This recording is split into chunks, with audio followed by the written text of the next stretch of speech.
Chapter 1. Off to meet Old Fatty. "I do wish Old Fatty would hurry up and come back from wherever he's staying," said Bets. "We've had almost a week of the holidays without him already. Such a waste." "He's coming back today," said Pip, passing a postcard across the breakfast table to his young sister. "Here's a card from him. 3 cheers." Bets read the card out loud. "Back tomorrow by the bus from Wailing. Meet me at bus stop if you can. What about a nice juicy mystery? I feel just about ready for one. Fatty." "A nice juicy what?" said her mother, puzzled. "Mystery," said Bets, her eyes shining. "You know how something always seems to happen when Fatty's about, Mummy? There was the mystery of the pantomime cat, and the mystery of the vanished prince, and—" Her father groaned. "Look, Bets, I'm tired of all these adventures and strange happenings that seem to pop up whenever your friend Frederick is about. Just try and steer clear of any trouble these holidays. I was hoping that Frederick was staying away for a nice long time." "I wish you wouldn't call him Frederick, Daddy," said Bets. "It does sound so silly."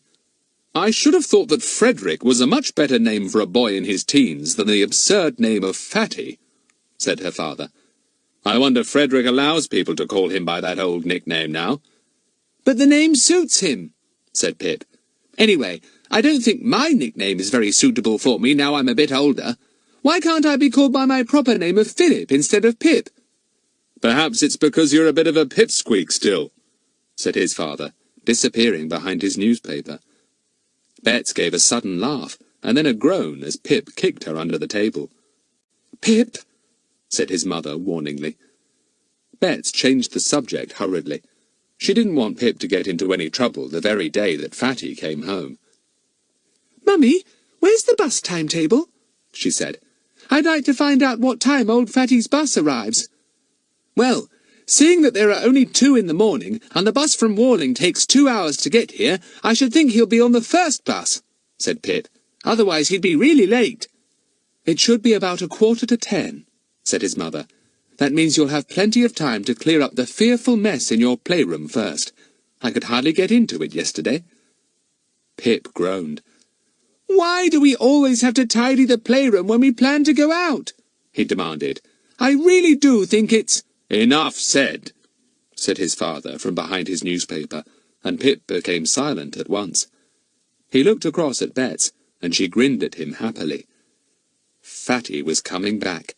Fatty, with his wide grin, his twinkling eyes, his mad jokes, and his extraordinary habit of suddenly finding himself in the middle of peculiar mysteries.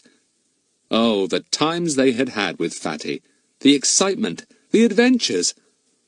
Why was it that some people always found themselves in the middle of something thrilling? If Fatty was cast away on a lonely desert island, something extraordinary would immediately happen, Bets thought. A mermaid would pop up and let him swim away on her back, or a submarine might arrive and— "Bets, what are you dreaming about?" said her mother. "You've carefully buttered your bread on both sides." Pip and Bets tore upstairs as soon as breakfast was finished, only one thought on their minds. Fatty was coming back. "Let's hurry up and tidy the playroom," said Pip. "I want to go round to Larry's and see if he and Daisy know that Fatty's coming back today." He began to throw everything into the big toy cupboard, higgledy-piggledy, bang, crash, wallop. "Mummy won't like that," began Bets, but Pip only laughed at her. "All right, you do it properly, old slow-coach. Goodbye, I'm off to Larry's. See you later."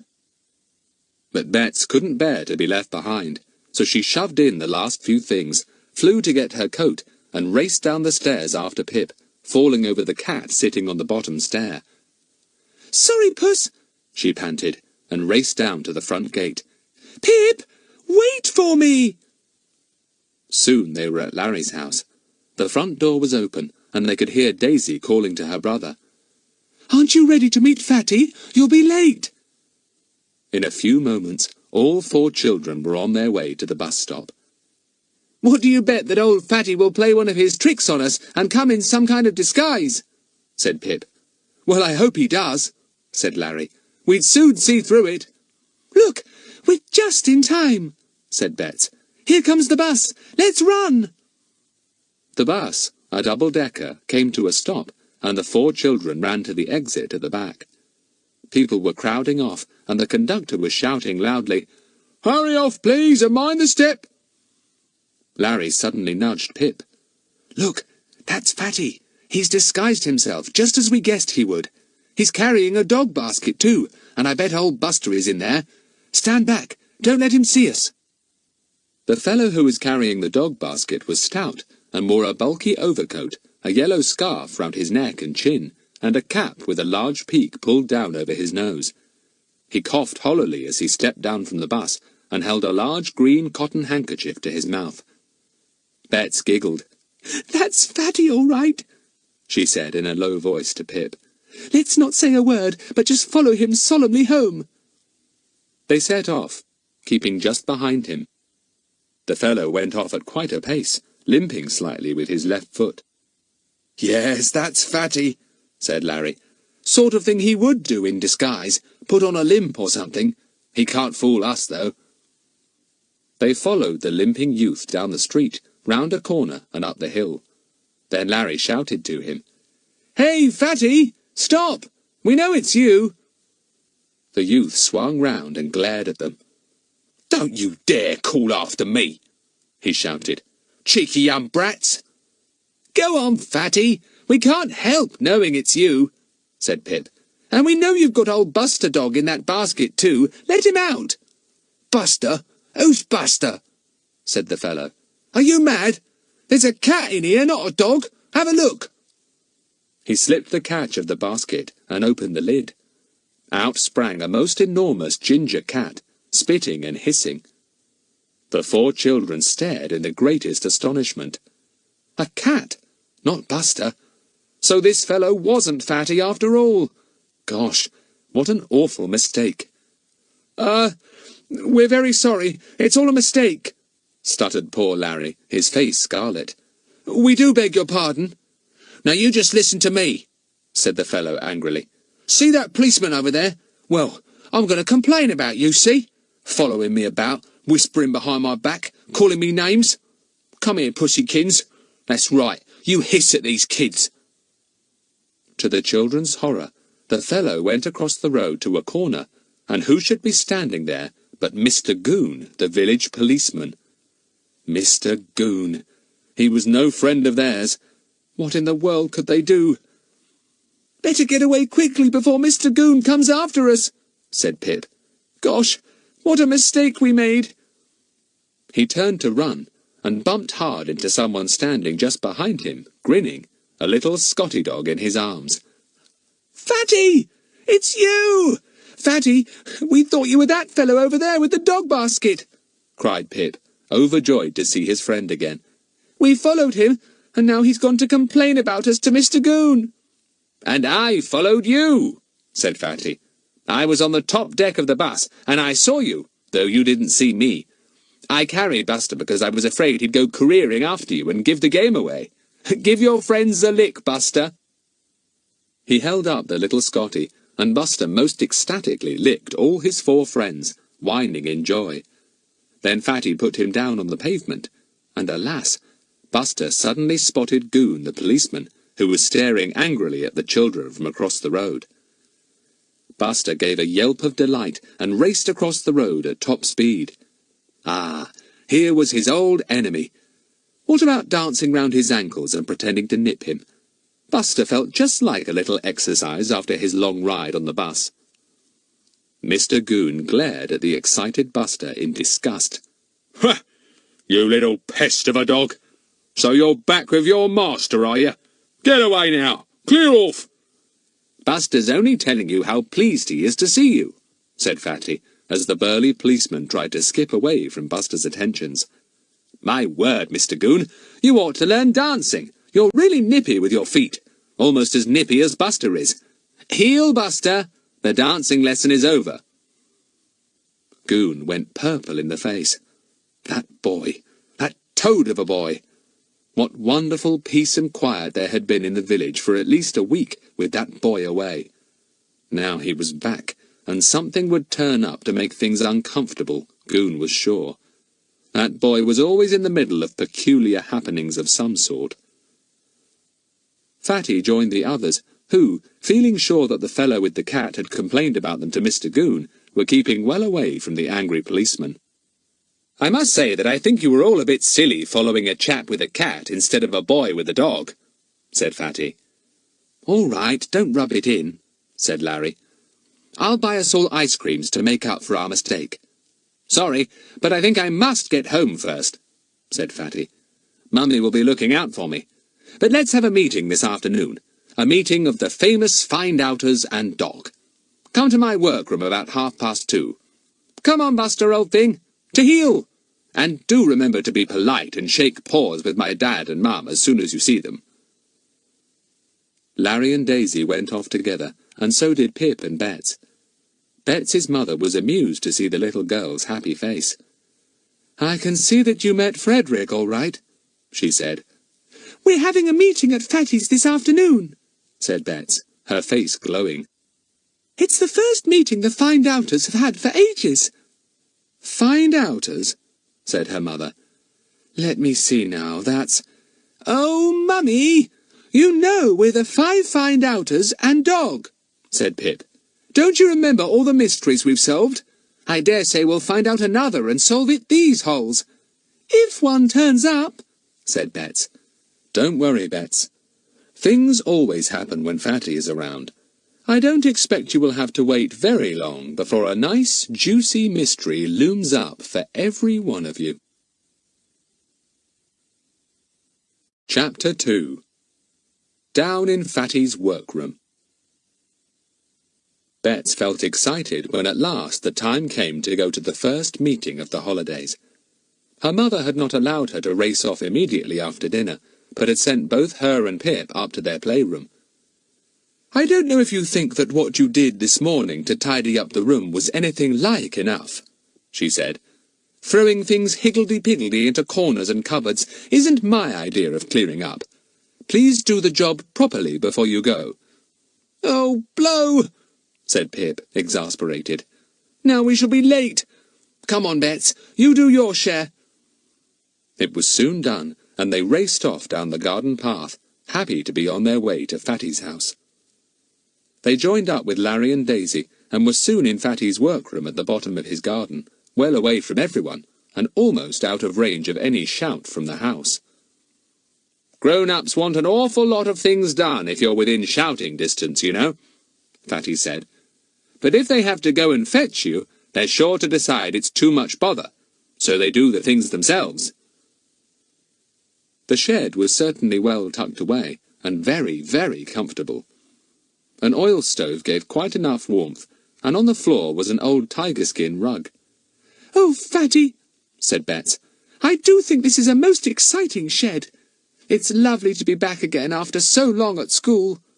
"Nice to have you here, little Bets," said Fatty, in the special voice he sometimes kept for the little girl. "Got anything to eat, Fatty?" asked Larry. "I had quite a good dinner, but somehow I always feel hungry when we meet down here." "There are some chocolate biscuits in the cupboard," said Fatty, who invariably seemed to be provided with a vast variety of good food wherever he was. "By the way, please look firmly the other way if Buster tries to beg any food from you. He's on a diet. Slimming, you know. He overate himself while he was away. Too many cats about." "But surely he hasn't begun to eat cats?" said Daisy, shocked. "No, idiot. But with plenty of cat dishes around, always ready to be licked clean, he did far too well," said Fatty. "Buster, stand up. Show your tubby figure. Oh, what a middle you've landed yourself with. Disgraceful." Buster certainly had a tummy. His tail drooped when Fatty scolded him, and he went sadly into a corner and curled himself up, eyeing the chocolate biscuits sadly. Bets felt very sorry for him. "I'll just let him lick my chocolatey fingers, Fatty," she said. "That's all, I promise. I just can't bear to see him looking so left out. Here you are, Buster. Lick my fingers." Buster was pleased. He licked Bets's fingers, and then sat down as close to her as he possibly could. He loved kind-hearted little Bets. She put her arm round him again. "Fatty, is this meeting about anything special?" she said. "I'd be just as pleased if there wasn't any mystery to solve at the moment. I mean, I do like mysteries, but I do like a bit of peace too." "Well, really, Bets, don't you want to belong to the find-outers?" said Daisy, quite amazed. "What's the good of being a find-outer if you don't want to find out anything?" "Yes, I see all that," said Bets. "But what I mean is, do we have to snoop round and look for problems and mysteries to solve? Can't we just not bother for once?" "You mean, just play about and enjoy ourselves?" said Daisy. "Well, it does sound rather nice for a change. You know, Fatty, solving mysteries can be quite hard work." "Well, I'm rather inclined to agree with you," said Fatty lazily. "You know, I've just been staying with 2 cousins, both first-class footballers, first-class boxers, first-class cross-country runners, and first-class bores, to tell you the truth. My word, the excuses I had to think of to get out of kicking a football from morning to night, running for miles in shorts uphill and down, and putting on boxing gloves and having sparring bouts. Thank goodness that didn't last long. The sparring, I mean." "Why? Were you knocked out?" asked Larry. "Knocked out? Don't be silly," said Fatty. "The tiring part about the boxing was that I kept on doing the knocking out. I tell you, it got boring." "You're boasting, Fatty," said Larry. "Ha! You'll never get rid of that habit. That's one thing you do better than any of us. Boast. You're superlative at that." "Don't be rude, Larry," said Daisy, shocked. "Why, Fatty might knock you out if you talk like that." "No, I won't," said Fatty. "Larry's quite right. I do boast just a bit. On the other hand, I do actually do what I boast about. I really did knock out my 2 cousins. I'll show you the blow I used. You swing out like this with your left, and then... sorry, Buster. What on earth made you get in the way? Did I hurt you?" "Funny, you didn't even knock him out," said Larry irritatingly. Bets cuddled poor Buster, who had received a blow on his tummy that had quite winded him. He stared at Fatty unhappily, really puzzled. "Listen," said Pip. "Let's go exploring a bit these holes. My father made a list of interesting spots we could go and see. He said we shouldn't just mess about doing nothing. He said that, but what he really meant was that he didn't want you under his feet all the time," said Larry. "My father's like that too. I mean, he's an absolute sport, and I'm really proud of him, and he is of me. But I do notice that after about 10 days of the holes, he always gets this idea of us going off for the day. Not just one day, but every day. And mine made out a list too. Here it is. I'll read it out." He took a neatly written list from the pocket of his trousers and read it. "Old water caves at Chillabing. Museum of age-old fossil at Tybald's. Norman Tower at Yellow Moss." "Gosh! Those are down on my list too," said Pip, scrabbling in his pocket for it. "Yes, all those are down. And 2 or 3 more. Roman remains at Jackling Museum. Sea pictures at Banshee Towers, at the top of Banshee Hill. Old musical instruments at—" "I don't want to see any of them," said Bets, suddenly looking very woebegone. "I wouldn't so much mind the sea pictures. I like sea pictures. But I don't like those ugly fossily things, or those—" "All right, Bets. You won't spend lovely spring days in museums or Norman Towers or caves," said Fatty, putting his arm round her. "But we might go and see Banshee Towers. You know why it's called that, don't you?" Nobody knew. "Well," said Fatty, "a banshee means a woman of the fairies, and it shrieks and wails when any misfortune or unhappiness comes to the family in whose house it lives." "How very unpleasant," said Daisy at once. "I'm very glad my family doesn't own a banshee. I should be scared stiff. Does Banshee Towers own a banshee, then?" "I suppose it did once, when the family lived in it," said Fatty. "But now that it's a museum, or a picture gallery or something, I expect the banshee has retired." "I don't want to go to see Banshee Towers if the banshee still lives there," said Bets decidedly. "So you'll have to find out, Fatty." "I honestly wouldn't worry," said Fatty. "It would be a pity to let an old-time woman of the fairies frighten you from seeing wonderful sea pictures, and I believe they really are wonderful." Well, We'll make a few expeditions to show our parents that we really are not the lie-a-beds they think we are," said Larry. "It should be rather fun, actually. We could picnic in these places, and I could use one of them for my holiday essay. It would be something to write about, especially the Banshee howling. I hope it wails like anything when we're there." "I won't go if it does," said Bets at once. "Hello, who's that at the door? Golly, that loud knock made me jump." "Who's there?" demanded Fatty. "It's me, Ern," said a well-known voice outside. "I've been sent to stay with my Uncle Theo, Mr. Goon, you know, because one of my sisters has measles and I haven't had it. At least, Mum can't remember me having it. Can I come in?" "Of course! Come along in, Ern, we're all here," said Fatty, and opened the door. Ern stood there, grinning in delight to see his friends again. Buster at once made a great fuss of him. "Caw, it's nice to see you all again," said Ern, sitting down on the floor and hugging the little Scotty. "I didn't want to come and stay with my uncle. I don't like him, and he doesn't like me.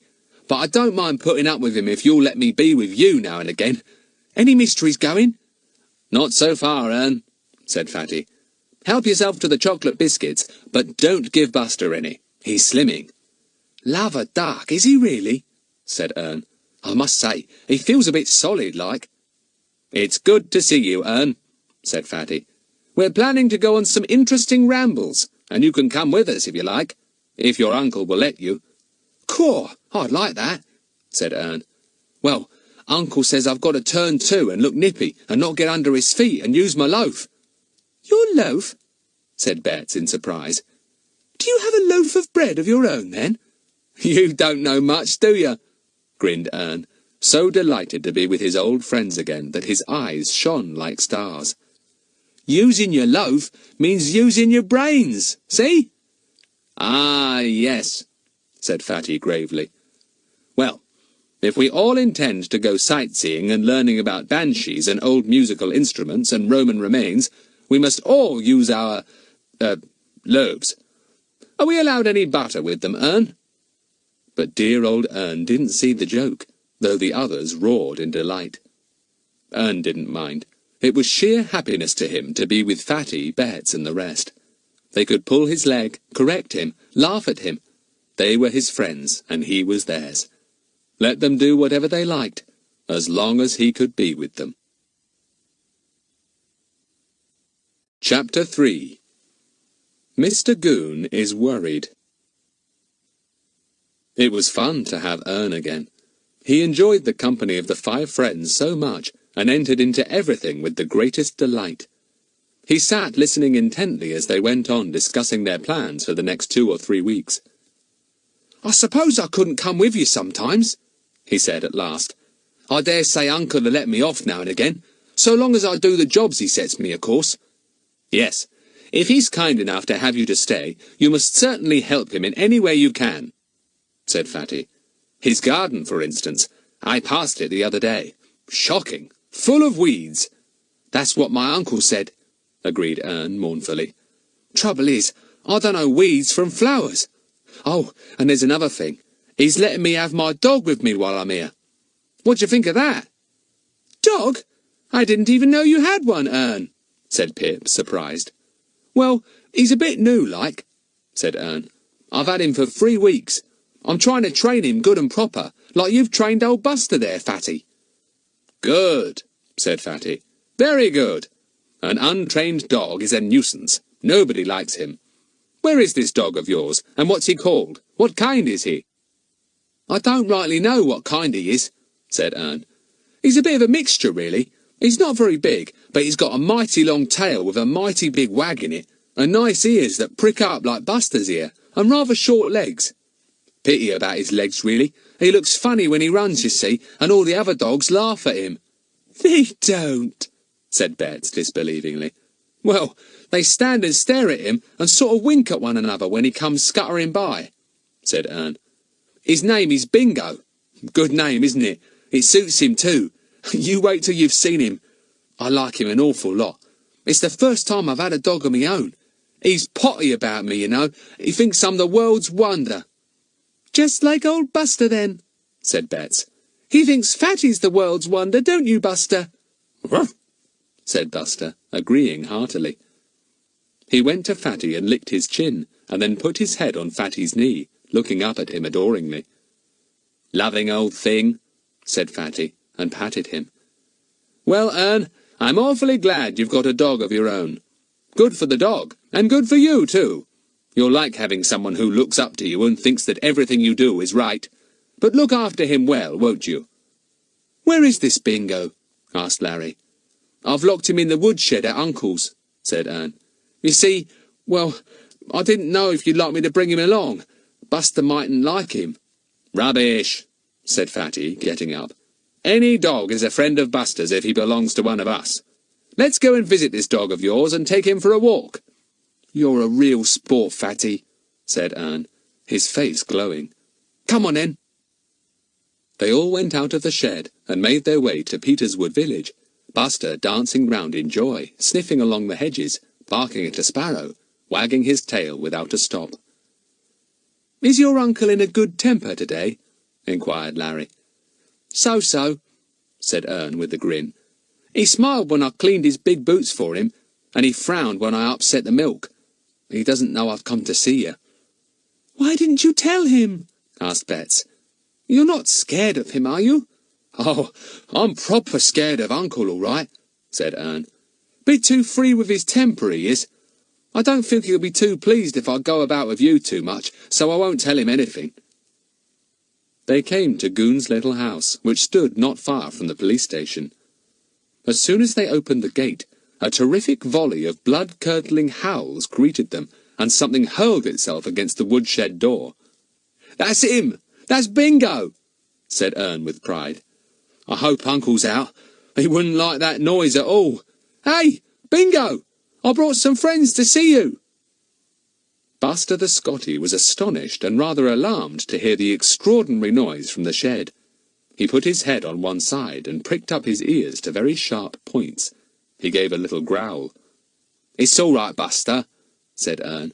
That's my dog in there. Hey, Bingo, come along out. And he slipped the catch of the door and opened it. Out shot something at 60 miles an hour, gave one horrified look at the crowd of children, and disappeared at top speed through the gate. That's him, said Ern proudly, as Bingo shot down the road. What'd you think of him, Fatty? Well, I really only caught sight of his tail, said Fatty. But that certainly looked fine. Look out, here comes old Mr. Goon, your uncle, Ern. He looks pretty bad-tempered, too. Mr. Goon had opened his front door, and was standing there in his uniform, helmet and all, glaring in his best manner. Ern, what's the matter with that dog of yours barking like that? Has he gone mad or something? Where is he? I don't know, Uncle, said Ern truthfully. He's shot off at top speed. I only hope he hasn't gone back to my home. He might catch measles and come out in nasty spots. You and your measles, snorted Mr. Goon. I said you could have that dog if he behaved himself, and if I could borrow him at nights when I go down into the rough part of the town. But I tell you this straight, Ern, if he's going to act silly and bark at nothing and rush off like a mad thing, I won't have him. And you might tell him to keep away from my feet. He's tripped me up twice already. Oh, I'm very sorry about that, Uncle, said Ern. I just brought my friends to see him. Well, you can take 'em away again, said Goon ungraciously. They may be your friends, but they're not mine, especially Frederick, Algernon, Trotville. Pah! Who's he talking about? Said Ern in wonder, as Goon went indoors and slammed the door. Me, I'm afraid, said Fatty. Those are my real names, you know, Ern. I try to forget them, though I can't say I like my nickname either. Now, what about your dog Bingo, Ern? Where do you suppose he's gone? I dunno, said Ern, suddenly looking desperate. I can't think why he went off like that. I suppose my uncle went and shouted at him in the shed or something. Let's go and look for him. But before they had gone more than a few steps, Mr. Goon was at his door again, shouting for Ern. Ern, you come back. What about those jobs I gave you to do? You come back, I tell you. Better go, Ern, said Fatty. Cheer up. We'll have a look for old Bingo. He won't have come to any harm. Ern went slowly back through the gate, looking angry and troubled. His thoughts were full of Bingo, his beloved dog. He might get run over. He might get lost. He might even be stolen. He's so friendly and good-natured, he would go with anyone, thought poor Ern, and began to run as he heard a stentorian shout from inside the house. Ern! You come on in! I've got to go to the police station, and I want you to peel the potatoes for supper and get things tidy. Ern! Poor Ern disappeared into the house. He longed to slam the door, just as Goon had done, but he didn't dare. The others walked slowly through the village, talking about Ern and keeping a lookout for Bingo. There was no sign of him. Fatty thought he must have gone to find his way back to Ern's own home. They decided to go to the bun shop and have tea there. Buster was pleased. He knew that this usually meant a few tidbits for him. Just as they reached the bun shop, they heard a little whine, a very small and pathetic one. It seemed to come from the hedge nearby. Buster went at once to investigate. He slipped through the hedge and then gave a sharp bark. "Buster! What is it? Come back!" called Fatty. Buster appeared again, with something trotting behind him. "Bingo!" "Bingo!" said everyone in astonishment, and Bingo wagged his long tail, went flat on his tummy, and began to crawl anxiously towards them in a most humble manner. "Poor Bingo!" said Bets in her gentle voice, and at once Bingo shot over to her, pressed himself against her, and gave a funny little high whine. He wagged his long tail so hard that it slapped against Bets's legs, but she didn't mind. She patted him and stroked him, and he went nearly mad with joy. Buster stood nearby and watched gravely. "Well, you're a bit of a comic, Bingo, I must say," said Fatty, looking at him from all angles. "What a tail! Pity you didn't have the legs to match, old boy. But my word, you've real doggy eyes." Yes, Bingo had good, bright, faithful eyes, and a tongue always ready to lick any friend. The children decided that Ern was lucky. "What do you think of him, Buster?" said Fatty, seeing Buster standing and watching everything, his eyes bright, his tail wagging just a very little. "Woof!" said Buster, and went straight over to Bingo. He stood nose to nose with him, each sniffing at the other. Then Buster danced round Bingo, and Bingo gave a joyful bark, and away they went together, tearing down the road like mad things. "Buster approves," said Larry. "I rather approve of him too. A comical dog, but a real little sport. Well, if we're going to have tea at the bun shop, what about it? And please, don't eat more than 6 buns, Fatty. You want to be able to squeeze out of the door again." In they all went, made for their usual table, and sat down. Fatty, as usual, had plenty of money, and that meant a good tuck-in for everyone. In the middle of the meal, the door was pushed open with a heave, and in trotted the 2 dogs, panting, their mouths open as if they were both laughing. "Buster, go and shut the door after you," said Fatty sternly. "Have you forgotten your manners? Bingo, please notice that doors must be pushed shut, not left open when you come in and out of rooms." "Ruff," said Bingo, head on one side, listening carefully. He trotted over to the door and helped Buster to shut it, using both paws and nose. "He's one of us already," said Larry. "I'm beginning to like you, Bingo, old thing. Now, sit. Buster, teach him how to sit. Gosh, look at that, Fatty. Both sitting down side by side, as good as gold. We're going to have some fun with old Bingo." Chapter 4. Mr. Goon Loses His Temper. Ern had been very busy indeed while the others had gone to the village. Mr. Goon was in one of his worst tempers. He always was when he had met Fatty, whom he disliked very much. "That boy," he said to Ern. "I don't trust him an inch. Never did. It's a pity he's not as stupid as he looks. Too clever by half, he is." "He doesn't look stupid, Uncle," said Ern, emptying some potatoes into a bowl of water to peel. "How could he when he's got such marvellous brains? You should hear him talk. Love a duck. He knows pretty well everything. "Oh, love a duck you if you don't get on with those potatoes, Ern," said Mr. Goon. "That boy's a menace. Yes, that's the word for him. A menace." What's a menace, Uncle? Asked Ern. Anything to do with manners? Sounds a bit the same. "I don't know if you're being rude or just plain stupid, Ern," said Mr. Goon majestically. "But this I do know. You'll get a clip on the ear soon." "And one of these days my dog'll bite you if you clip me," cried Ern, almost at the end of his tether. "Now, Uncle, don't you come any nearer. I'll throw this bowl of potatoes over you if you do." Ern looked so fierce that Goon retreated hurriedly. Now, he said. "Don't take things so seriously, Ern. Can't you see a joke?" "Depends who makes it," said Ern, feeling suddenly victorious. Then his spirits fell again as he remembered his dog. Where was old Bingo? Had he run away forever? He sniffed a little as he went on peeling the potatoes, and when he remembered how Bingo ran to meet him and licked him lovingly each time he came home from school, a tear fell plop into the potato bowl. "I'm an idiot. That's what Fatty would call me," thought Ern. "But I dunno. There's something about a dog that gets you, especially if it's your own." Mr. Goon went off to the police station, his boots well polished by Ern, and his helmet and uniform well brushed. Ern was glad to see him go. As soon as his uncle was out of sight, he thought he would whistle for Bingo, just to see if by any chance he would come. So he whistled. Ern had a most piercing whistle, shrill, long, and alarming. It made everyone within hearing jump in surprise and annoyance. Ern stood at the front gate and whistled for at least 5 minutes. No Bingo arrived.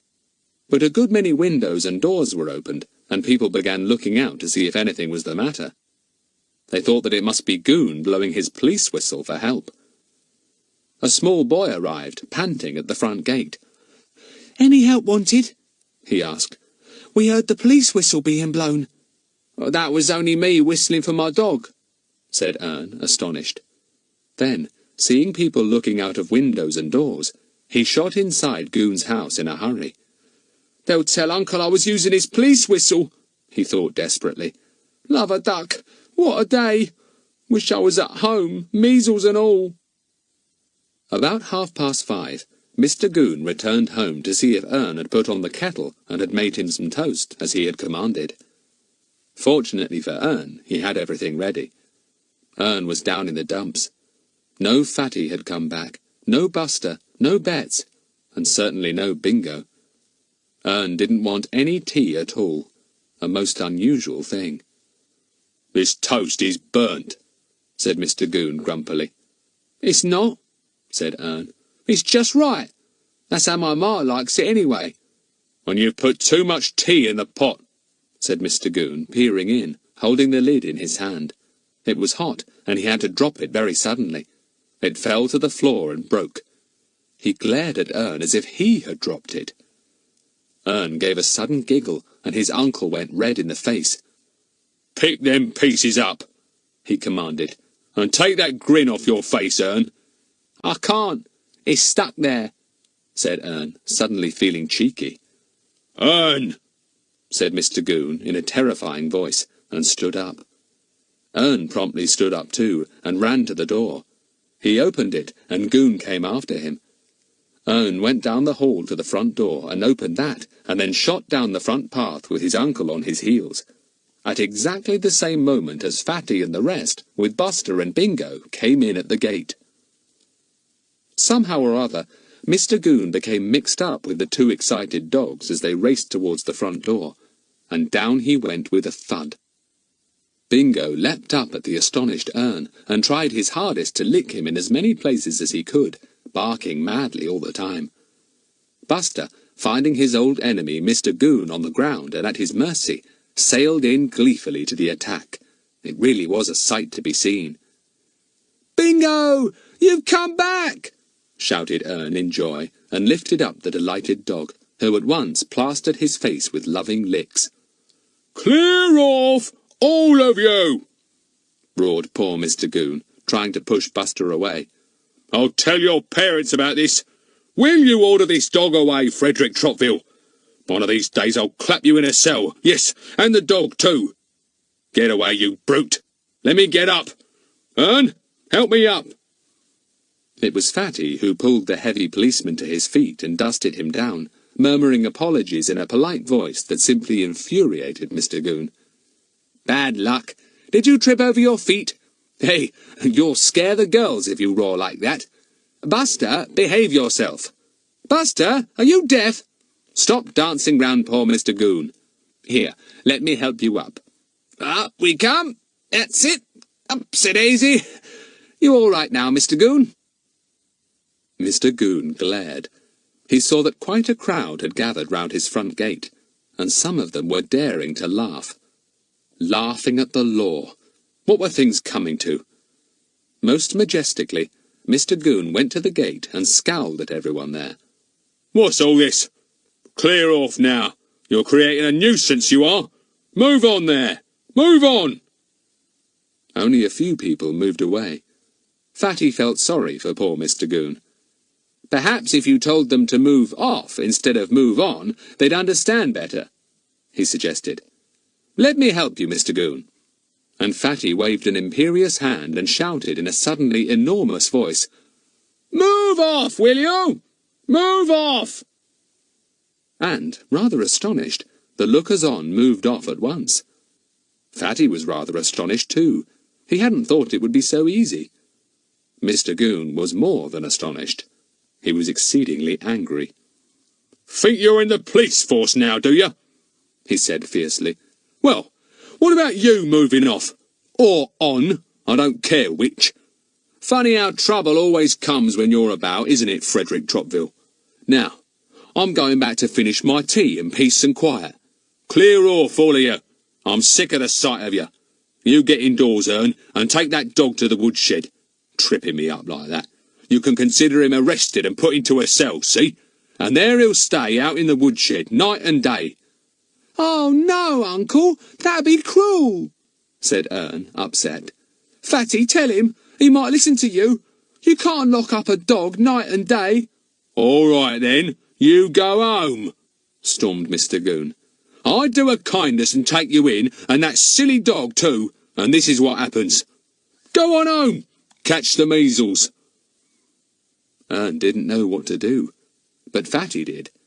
He whispered something in Ern's ear, and Ern's face broke into a delighted smile. He took hold of Fatty's hand and shook it hard. "You're a friend, Fatty. Yes, that's what you are, a friend," said Ern warmly. "I'll go and get my things straight away. Would you mind Bingo for me till I come out? Uncle's in such a temper he might scare him. What a pity he tripped over Bingo." Bets and Daisy had been very scared by all the upset, but the boys had rather enjoyed it. Fatty couldn't help feeling a little sorry for Mr. Goon. The policeman did not shine when things went wrong, but Fatty felt sure he would be sorry and feel guilty when he had had time to ponder over things. That was the worst of a hot temper. It led you into doing silly, rash things you were sorry for afterwards, and then it was probably too late. Ern had disappeared into his uncle's house. He was there about 3 minutes, and then came out again carrying a canvas bag. Bingo trotted joyfully over to him.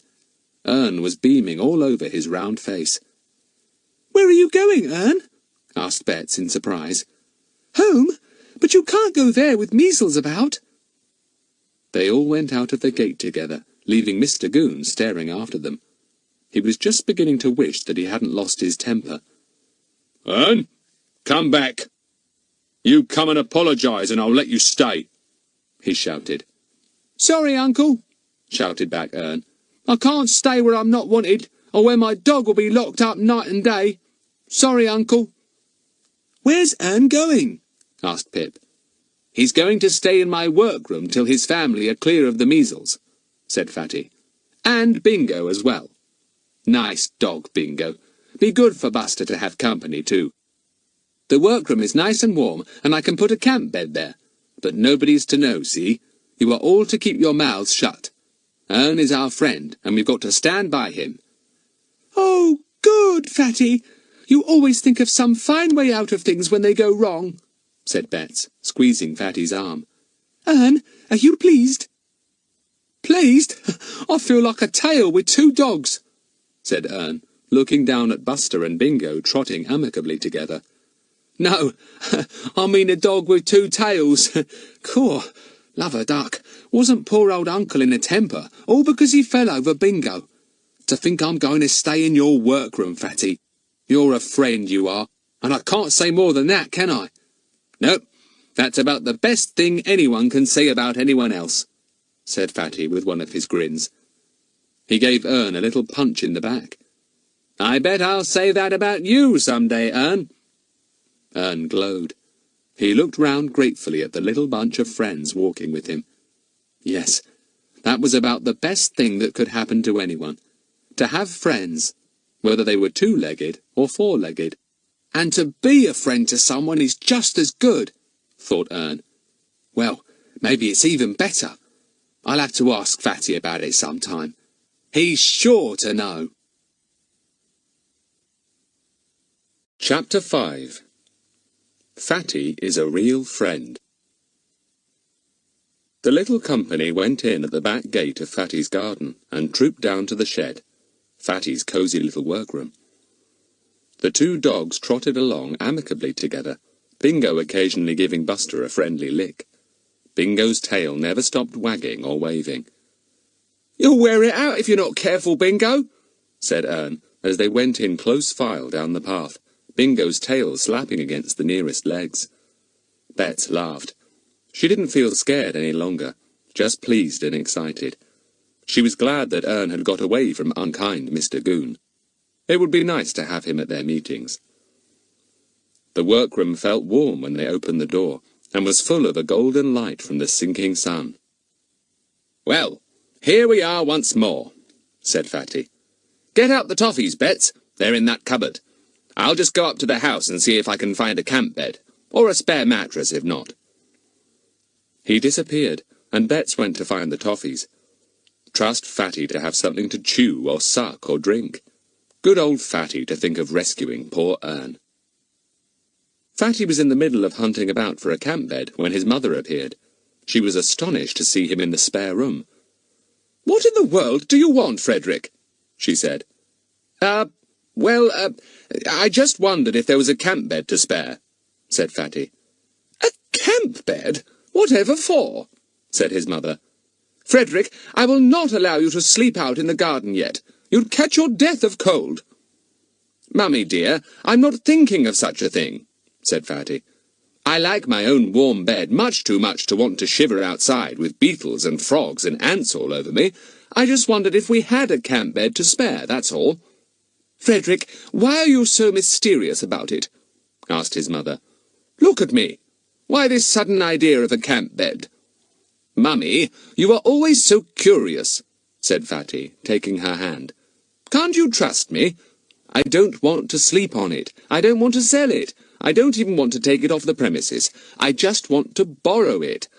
I'm afraid if I told you why I want it, someone might ask you questions, and then you'd answer, and someone else might suffer. Please trust me, Mummy, and believe that, like the Boy Scouts, I am about to do a good deed.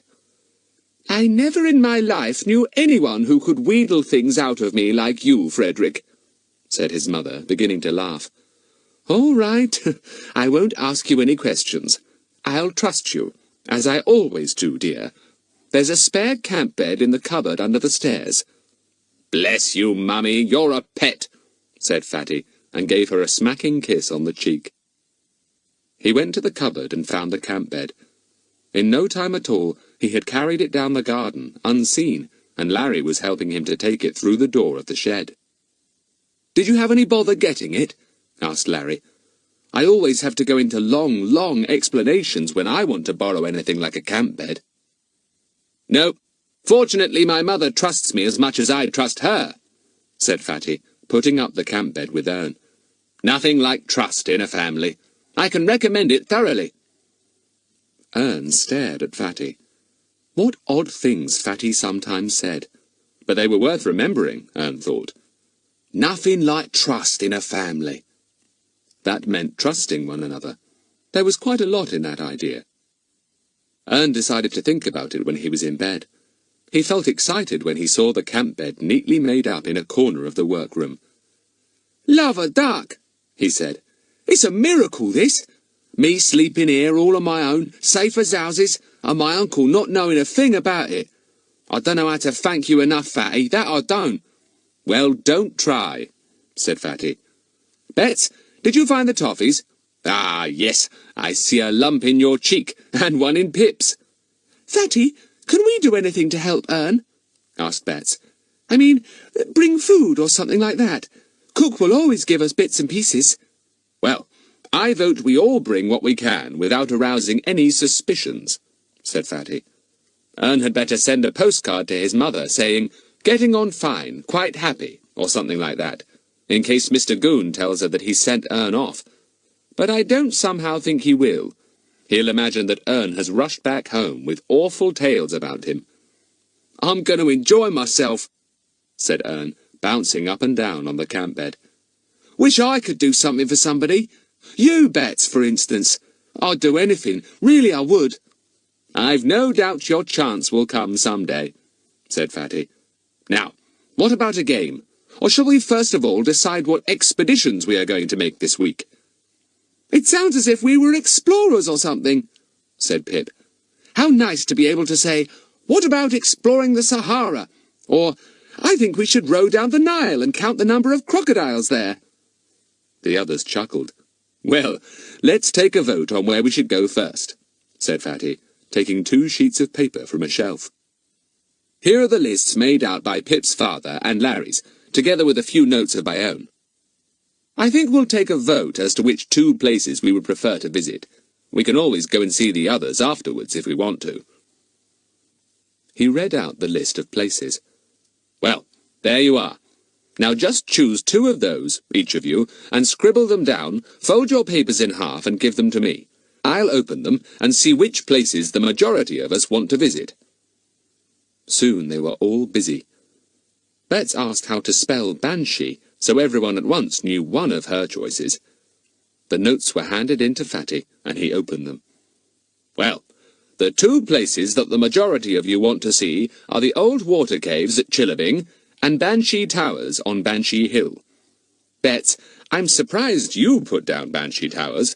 I thought you'd be scared of any places connected with banshees wailing in the night." "Fatty, I only chose Banshee Towers because you said there were magnificent sea pictures there," said Bets.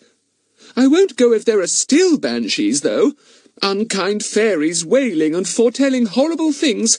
I'd hate that." "Dear Bets, banshees only belong to fairy tales," said Fatty, seeing that Bets looked rather scared. "We shan't see or hear a single banshee, but we shall see a magnificent set of sea pictures. I believe some of them reach from floor to ceiling. We shall feel quite seasick if we gaze at them too long." "I shall take some seasick medicine with me then," said Bets solemnly. Everyone roared with laughter. "I'm only teasing you, Bets," said Fatty. "Hey, look at those 2 dogs." They all turned to look, and there were Buster and Bingo, both squeezed into Buster's basket, fast asleep, so entangled that, as Larry said, "T'other couldn't be told from which." Pip glanced at Fatty and Ern. Both had such pleased, admiring looks on their faces that Pip laughed. "Look at Fatty and Ern," he said. "Did you ever see such dippy looks on any faces except dog lovers?" "Yes, I did. On yours, on your birthday, when Granny gave you 2 white rabbits," said Bets at once. "You looked at them just like Auntie Sue looks when she goes to see if her twins are asleep. Quite dippy." That made Pip go red, and everyone laughed. "You're getting quite smart, young Bets," said Fatty. "Well, to come back to Banshee Towers. I see that 4 or 5 have voted for that, so we'll go there. And 3 out of 5 have voted for the water caves. So those are our first 2 expeditions." "I voted for Banshee Towers too," said Ern to Bets. "I'm mad on sea pictures. You see, I want to go into the Navy when I'm old enough, so I had to vote for the sea picture place. And don't you worry about banshees, Bets. The moment I see one, I'll whistle like this, see, and I'll make 'em so scared they'll fly out the window and never come back." And Ern suddenly put 2 fingers into his mouth, screwed up his face, and gave a very sudden, very long, and extremely piercing whistle. It made everyone jump violently, and the 2 dogs in the basket leapt straight up into the air as if they had been shot. Buster barked, and Bingo howled, and both dogs tore round and round the room after imaginary enemies. Ern was quite overcome at the commotion he had caused. Fatty glared at him. "Ern, do you want to bring all the policemen in the neighbourhood here? That whistling of yours is exactly like a police whistle. You'll have my father and mother down here if you don't look out." "Love a duck," muttered Ern, trying to catch Bingo as he tore past him for the 3rd time, really scared. Fatty heard a shout from somewhere outside and groaned. "Somebody is coming," he said. "Switch off the light, Bets, quick. The switch is just behind you. Shut up barking, Buster, you idiot. Now, no noise, anyone. We'll sit here in the dark and hope nobody comes to find out what on earth we are doing here. Shh!" Not a sound was to be heard in the darkened room except some rather heavy breathing from a scared Ern. Suppose he was found here by his uncle or somebody and sent home? Ern wished and wished that he hadn't shown Bets how he proposed to frighten a banshee. After 5 minutes had gone by, Fatty judged it safe to put on the lights again. As he did so, there came a call from his house, away up the garden. He groaned. "That's my supper. Where has the evening gone to? I'll have to go. You and Pip ought to go too, Bets." "Gosh, and so had we," said Larry, pulling Daisy to her feet. "Good thing our father and mother are out tonight, and there's only Cookie to see to us. Good night, everyone. Sleep well, Ern. So long, Bingo dog. Be good."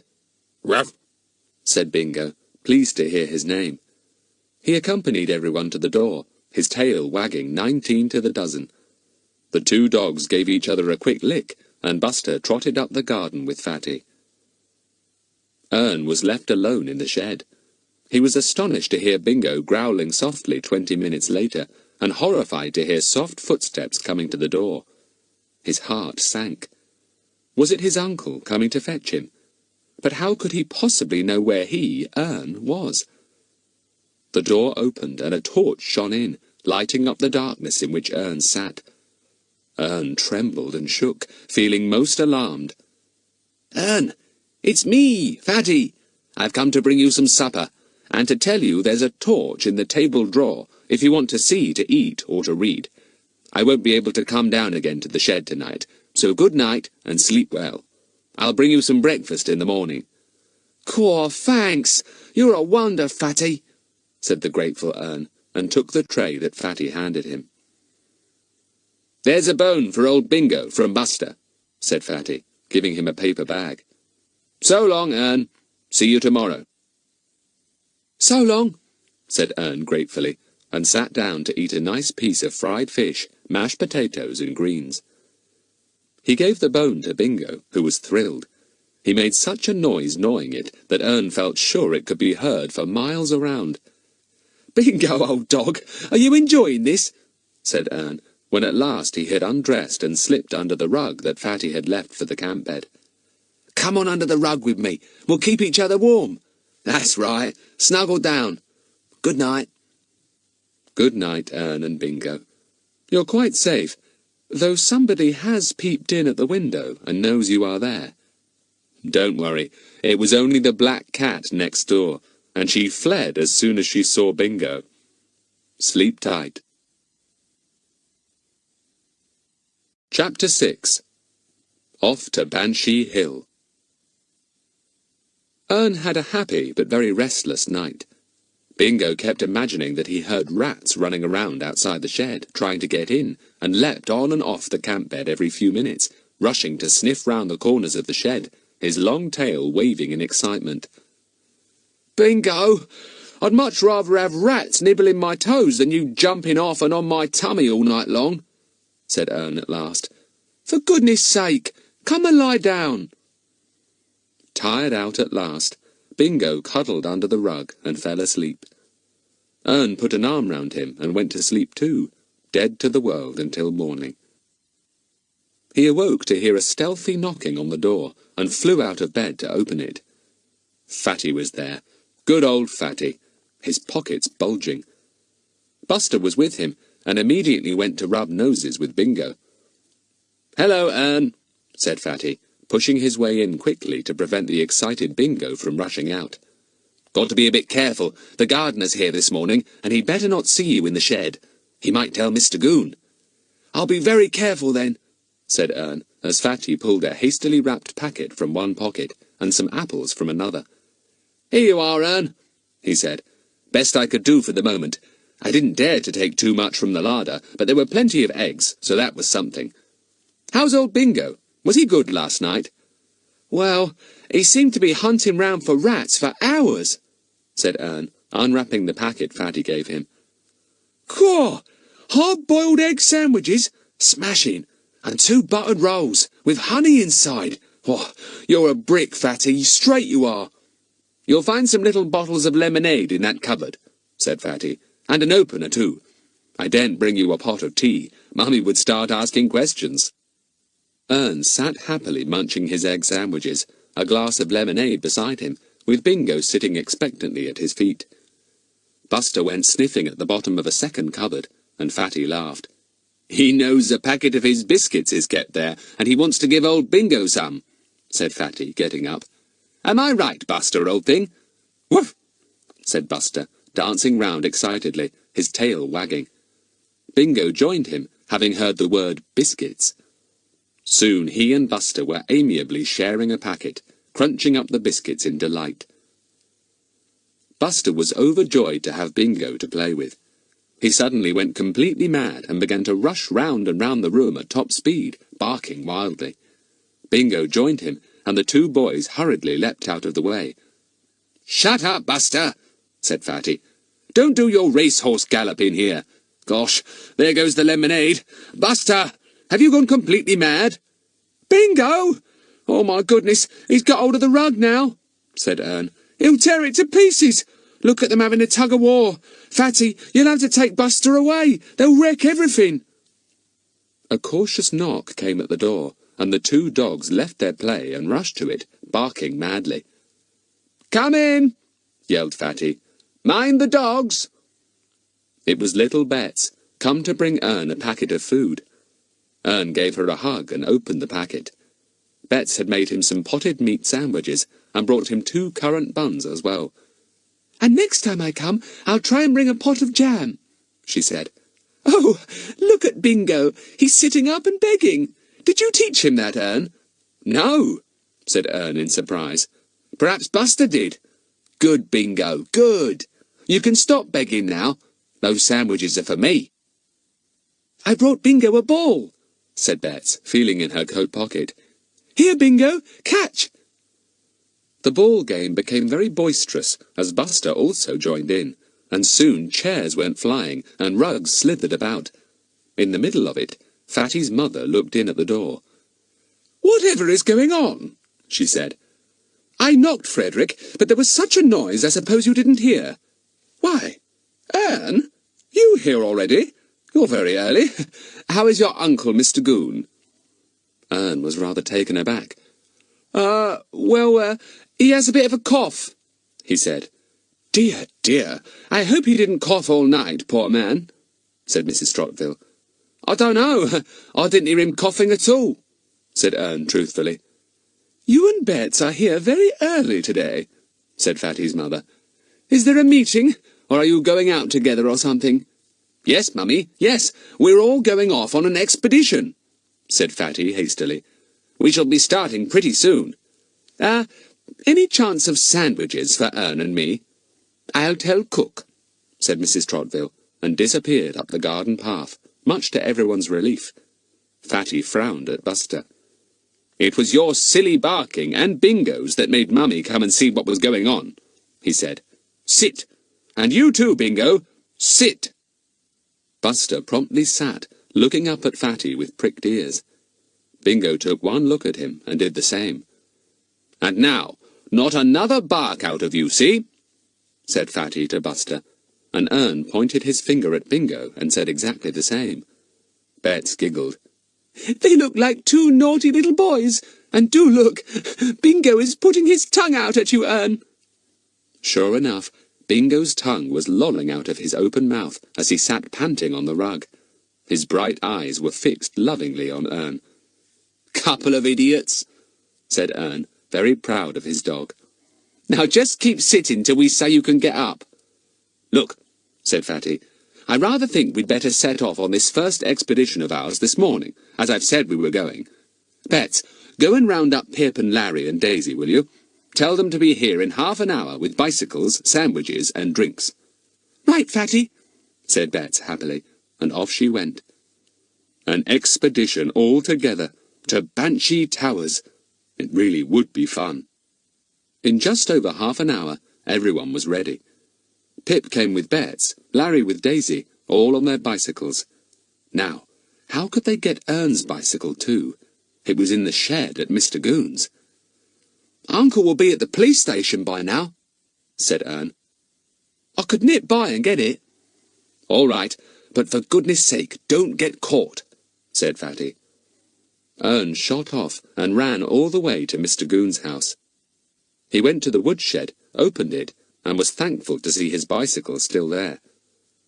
Good thing Uncle didn't think of it, or he'd have locked it up, he thought, and rode off at top speed, keeping a wary eye out for Goon. Fortunately, he was safely at the police station, very busy indeed. Soon they were all cycling away down the country lanes, very happy to be going on a picnic to Banshee Hill. The spring sun shone down, the birds sang in the hedges, and the sky was as blue as in summer. I can feel some poetry coming into my head, said Ern to Bets, who was riding beside him. Poetry? Said Bets. Oh, Ern, you're so clever at making up poetry. Do tell it to me. How does it go? Ern loved making up what he called his poetry. He went on cycling, his head full of the things he saw around him. Primroses in the ditches, cowslips in the fields, new green leaves on the hawthorn, cows grazing, pigeons cooing. Well, it hasn't quite come yet, he said, but I think I know what I'm going to call it. Coo. Oh, is it a song the doves are going to sing, all about the spring? Said Bets. Say it to me, Ern. Ern sailed along on his bicycle, loudly chanting the poetry that had suddenly come into his head. Coo! Look at them primroses down in the ditch, smiling all over their faces. Coo! Listen to all the birds up in the hedge, and larks in the big open spaces. Coo! Look at the cows and the cowslips too, and what? Said Bets. Do go on, Ern, it's wonderful. Can't seem to think of the end of it, said Ern, frowning. That's the worst of me when I think of poetry, Bets. It comes and goes, and now it's gone. Perhaps Fatty can think of the ending. We'll ask him when we have our lunch, said Bets. Look, isn't that Banshee Hill up there? Caw! What a hill! Said Ern, sounding as if he were beginning his coo song again. I bet we'll have to walk half the way up it. I'll push your bike for you, Bets. Yes, it was Banshee Hill, a very high one, running up steeply, with a winding road twisting to the summit. As they came near to it, the sun suddenly went in, and a great black cloud blew up behind it. I suppose that's Banshee Towers right at the very top, said Bets. Strange-looking place. It stands there as if it's glowering down at us. I don't like it very much, especially with that black cloud behind it. You're right, said Ern, as they began to cycle slowly up the winding road that led to the top. Very Banshee-ish, I should say. Looks as if it wants to grumble and growl and wail. Hurry up, young Bets. I believe it's going to pour with rain. Here, let me wheel your bike for you. It's too steep to ride just here. Fatty had just turned round to see if the girls were managing all right, and was pleased to see Ern wheeling Bets's bicycle for her.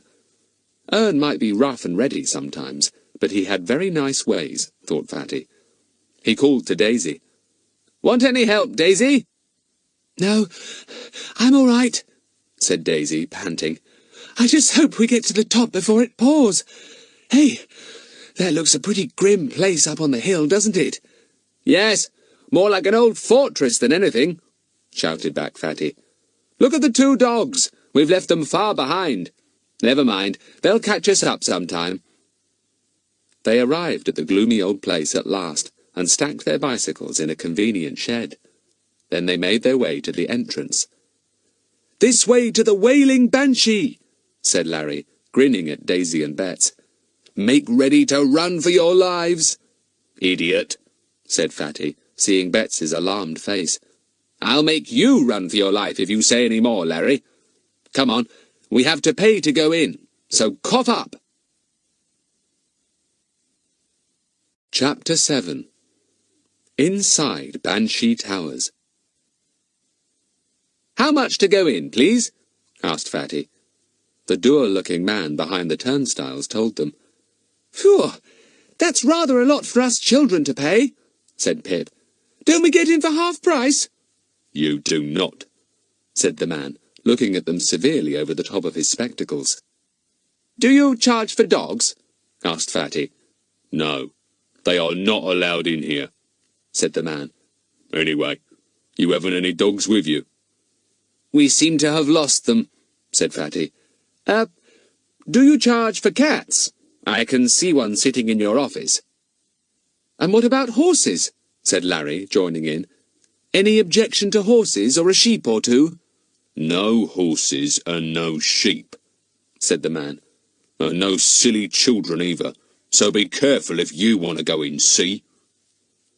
"He's smarter than he looks," said Fatty to the others when they were safely inside. "Let's buy a catalogue, shall we? I say, what a place!" "And what a view!" said Daisy, going over to one of the great windows that looked down over the countryside. "Glorious! You can see everything for miles around. Fatty, come and look at this picture," called Bets. "It's so real you can almost hear the swish of the waves." They all went across the stone floor, their feet clattering, to a wall where a great picture was displayed. A stormy sea, the waves rising high, the spray flying. "I feel as if my face is getting wet with spray when I look at that," said Bets in awe. "Isn't it magnificent? Do buy a catalogue, Fatty. I want to see what it says about this picture." Fatty went back to the man at the turnstiles, took a catalogue, and put down a coin. The man didn't even look up. "Surly fellow," thought Fatty, and went back to the others, leafing through the catalogue to find a description of the picture that Bets liked. "It's called Fury of the Storm," he said. "It says the artist is one of the most famous of sea artists, and would you believe it, that picture was painted more than 100 years ago, and yet it looks as fresh and clear as if it had been finished yesterday." Someone clattered over the stone floor, set down a stool, and put up an easel in front of a picture on the opposite wall. He proceeded to set up a large canvas on the easel. The children went over in curiosity. "Hello, kids," said the man, a shock-haired fellow in a loose black painting overall. "Come to worship at the shrine of sea art?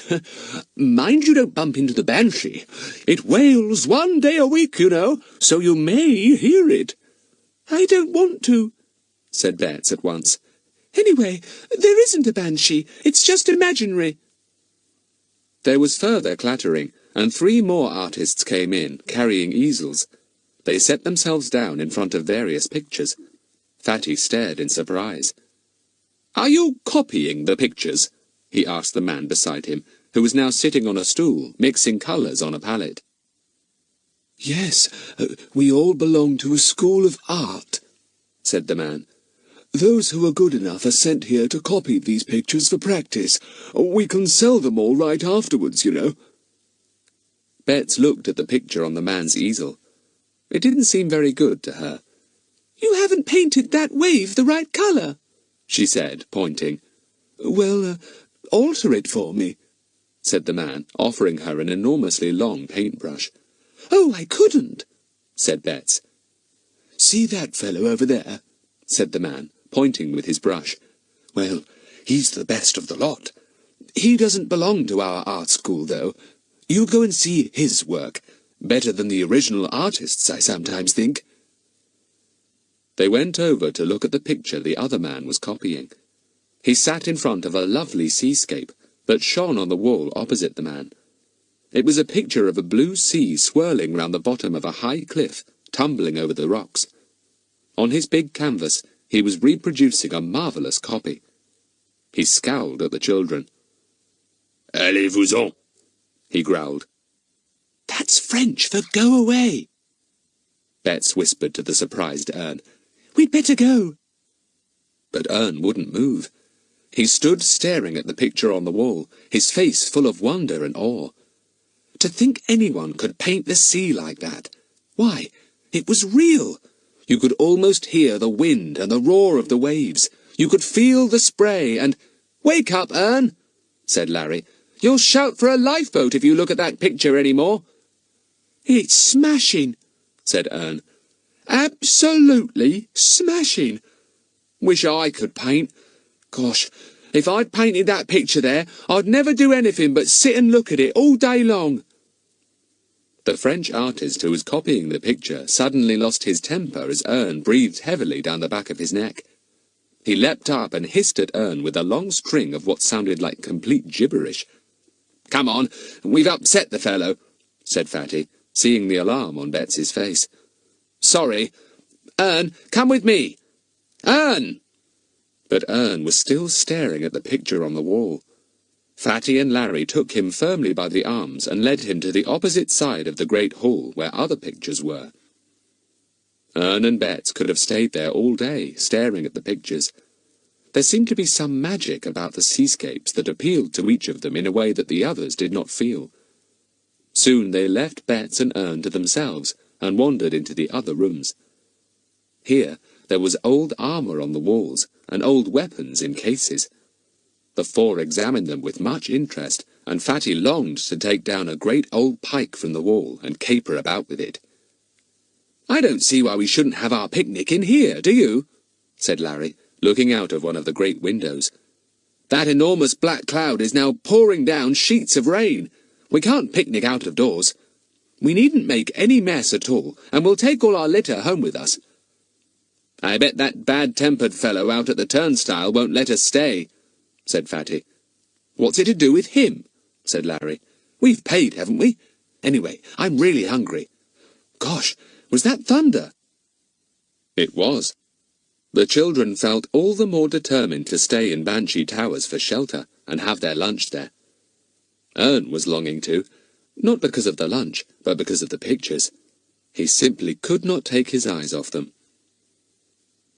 The six sat down in a corner of one of the great rooms, behind a kind of large settee. Now if that turnstile man looked in, he wouldn't see them and turn them out. Wonder where the dogs are, said Fatty suddenly. They ought to have been here long ago. Gone rabbiting halfway up the hill, I expect, said Ern. Or else that turnstile man wouldn't let 'em in. They'll be all right. They'll either turn up or go home. Some of those artists are leaving, said Larry. I can hear them packing up and shouting goodbye. Hello, who are these? Peep through the arms of the settee, Fatty. Visitors, do you think? Yes, they certainly looked like sightseers. There were 3 women and a man, and they ambled aimlessly round, looking at the pictures and the old armour. Not worth the money to come in and see all this junk, and I never did like sea pictures, said one woman. All those picture waves that never break but just rear up and keep still. Gives me the willies. To the children's dismay, the visitors sat down on the settee behind which they were hiding and began to rustle paper, unpacking their lunch. All them silly tales, too, about banshees wailing, said the man. We've wasted our money. It would be worth it to hear a banshee wail. But there, I never did believe in things like that. It was at this moment that Fatty suddenly felt impelled to be a banshee. The idea came to him in a flash, and he couldn't stop himself. He opened his mouth and let out a marvellous wail, eerie, long-drawn, high-pitched, and really terrifying.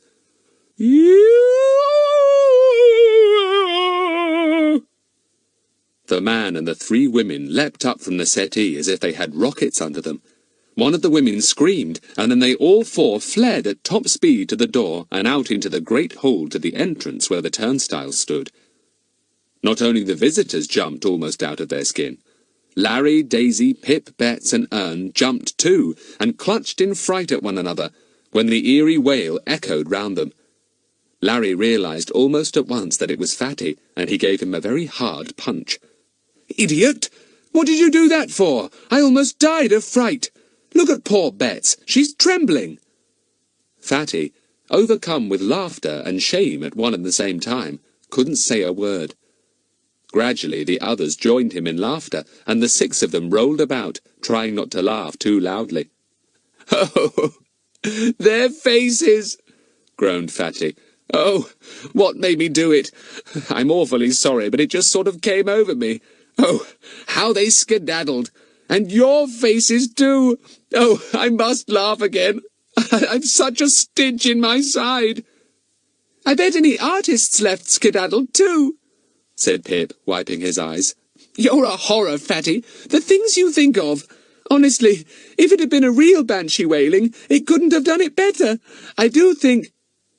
But what he thought the others never knew, because a most extraordinary noise gradually began to echo all around. High-pitched, wailing, unhappy. It went on, and Betts and Daisy clutched at the boys in real terror. Fatty, that's not you this time, is it, Fatty? Said Daisy in a shaking voice. Oh, what is it? I don't like it, I don't! Tell it to stop! But the wailing went on, mournful and miserable, and soon the children huddled together in fear, amazed and frightened. At last it stopped, and they all heaved a sigh of relief. Let's get out of here, said Larry. It's all right, Betts. It was probably just a silly echo wailing round the hill. Cheer up. Fatty, bring the lunch. We'll have it somewhere else. Do come on. Chapter 8. A Strange Discovery. Fatty collected the lunch, and they all crept out from behind the large old settee. They walked with rather shaky legs across the room to the great hall where the artists had sat, copying the pictures. Now only one was left, the Frenchman who had been copying the picture that Ern had liked so much. He was rolling up a canvas very carefully, whistling below his breath. He jumped when he saw the children coming in, and looked annoyed. "So you have no fear of the Banshee?" he said. "You are brave, brave, brave. See, all the others have gone. Ils avaient peur. They were so afraid. But I am not afraid of the Banshees, nor of, how do you call it, ghosts?" "Ghosts," said Fatty. "Do you really mean to say you weren't scared?" "No, but today there was something, how do you say it, peculiar. First, there was one Banshee wailing, and then there was a second. I suppose, mes enfants, you know nothing of the first Banshee." Fatty felt himself going red, but he wasn't going to admit anything to this laughing man. He didn't like him very much. "Are you going?" asked Fatty, seeing the man tying the canvas he had been rolling up. "Just to the village to my car, and then back again to paint, said the man, and dug Fatty in the chest with his roll of canvas. "And you stay here to wail. Ha! What a naughty boy!" And taking no notice of Fatty's angry face, he strolled across the hall and vaulted over the turnstiles as easily as an acrobat. "I suppose he thinks he's very clever," growled Fatty, not at all enjoying being laughed at by the artist. "Listen, it's still pouring with rain. We can't picnic on the hills. We'll have to have it here, Banshee or no Banshee. Don't look so scared, Betts. A wailing can't hurt us." "The turnstile fellow has gone," said Larry, looking across to where the man had sat when he took their money.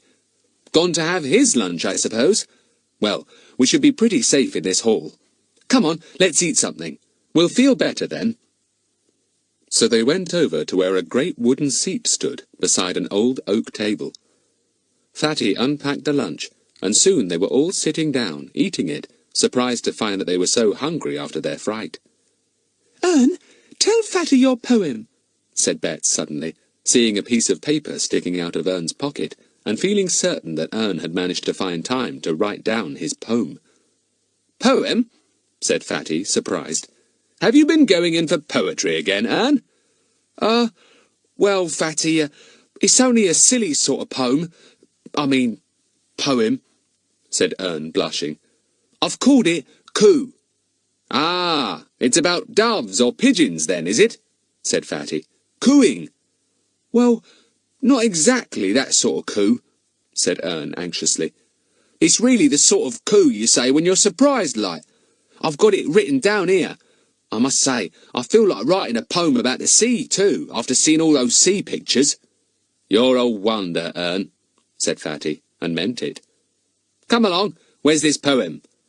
I couldn't finish it, Fatty, said Ern, looking at it. That's the worst of me. It all comes in a rush like, and then fades out, and I can't think of a good ending. Well, read it, Ern, said Fatty. So Ern, blushing again, read out his poem at top speed. Cool, look at them primroses down in the ditch, smiling all over their faces. Cool, listen to all the birds up in the hedge, and larks in the big open spaces. Cool, look at the cows and the cowslips too. And... Ern stopped and looked pleadingly at Fatty. I can't think of the end, Fatty, I just can't. Oh, yes, Ern. There's only one possible ending, said Fatty, and carried on at once. Cool!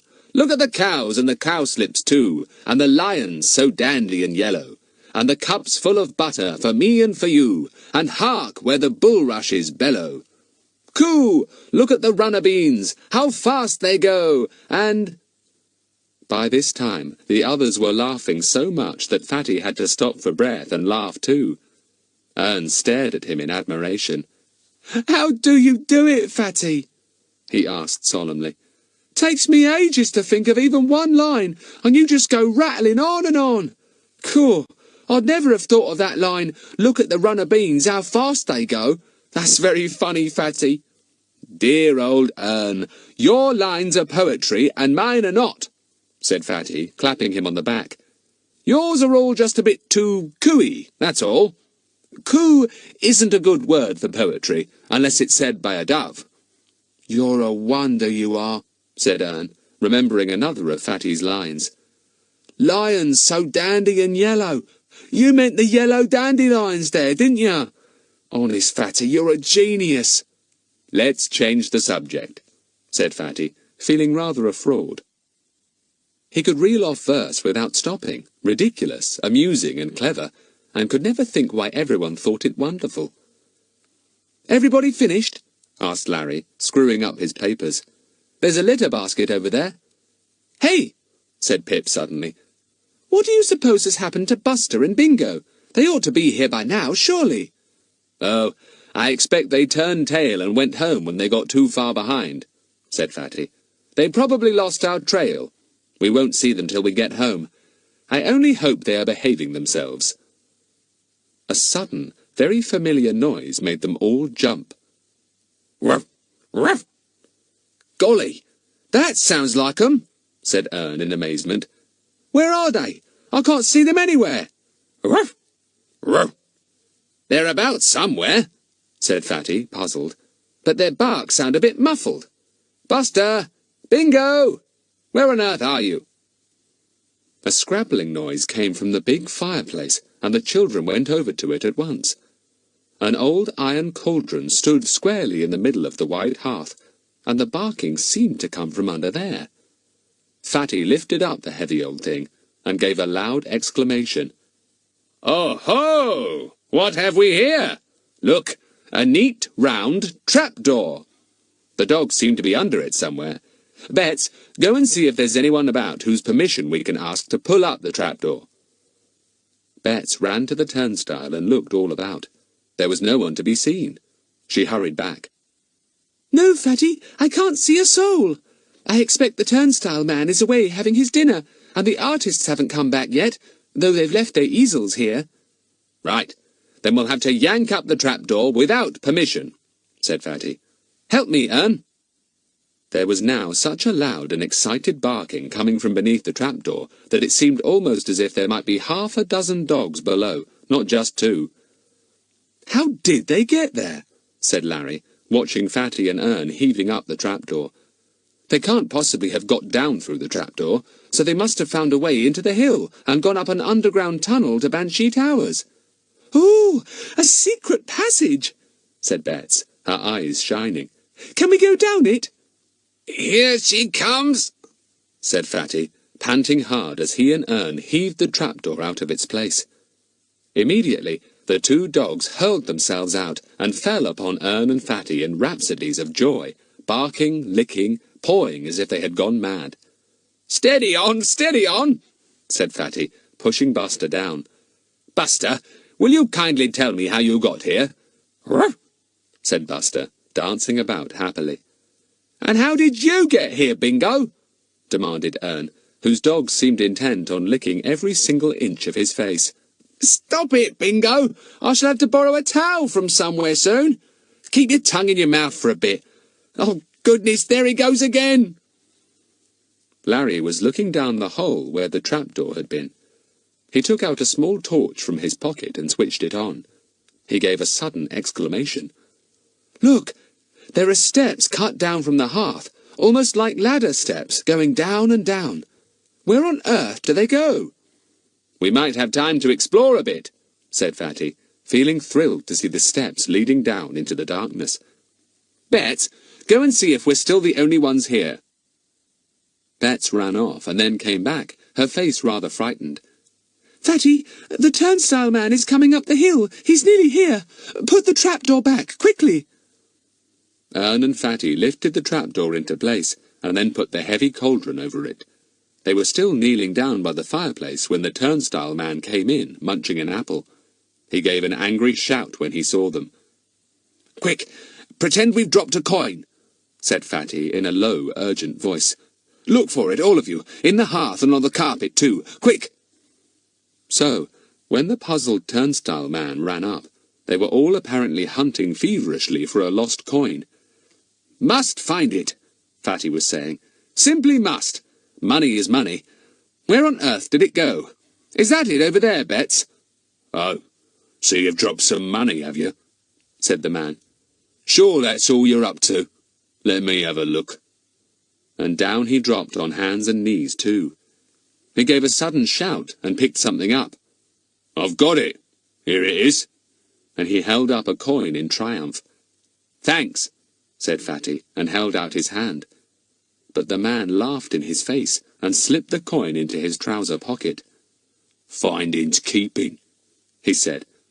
Now you go off, all of you. You've been in here long enough. And how did those dogs get in? You ought to pay for them, you did.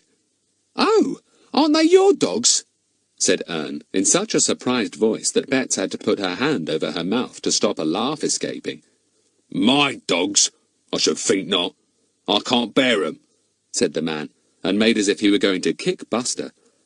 Buster growled and showed his teeth, and the man backed hurriedly away. Go on now, you clear out, he said.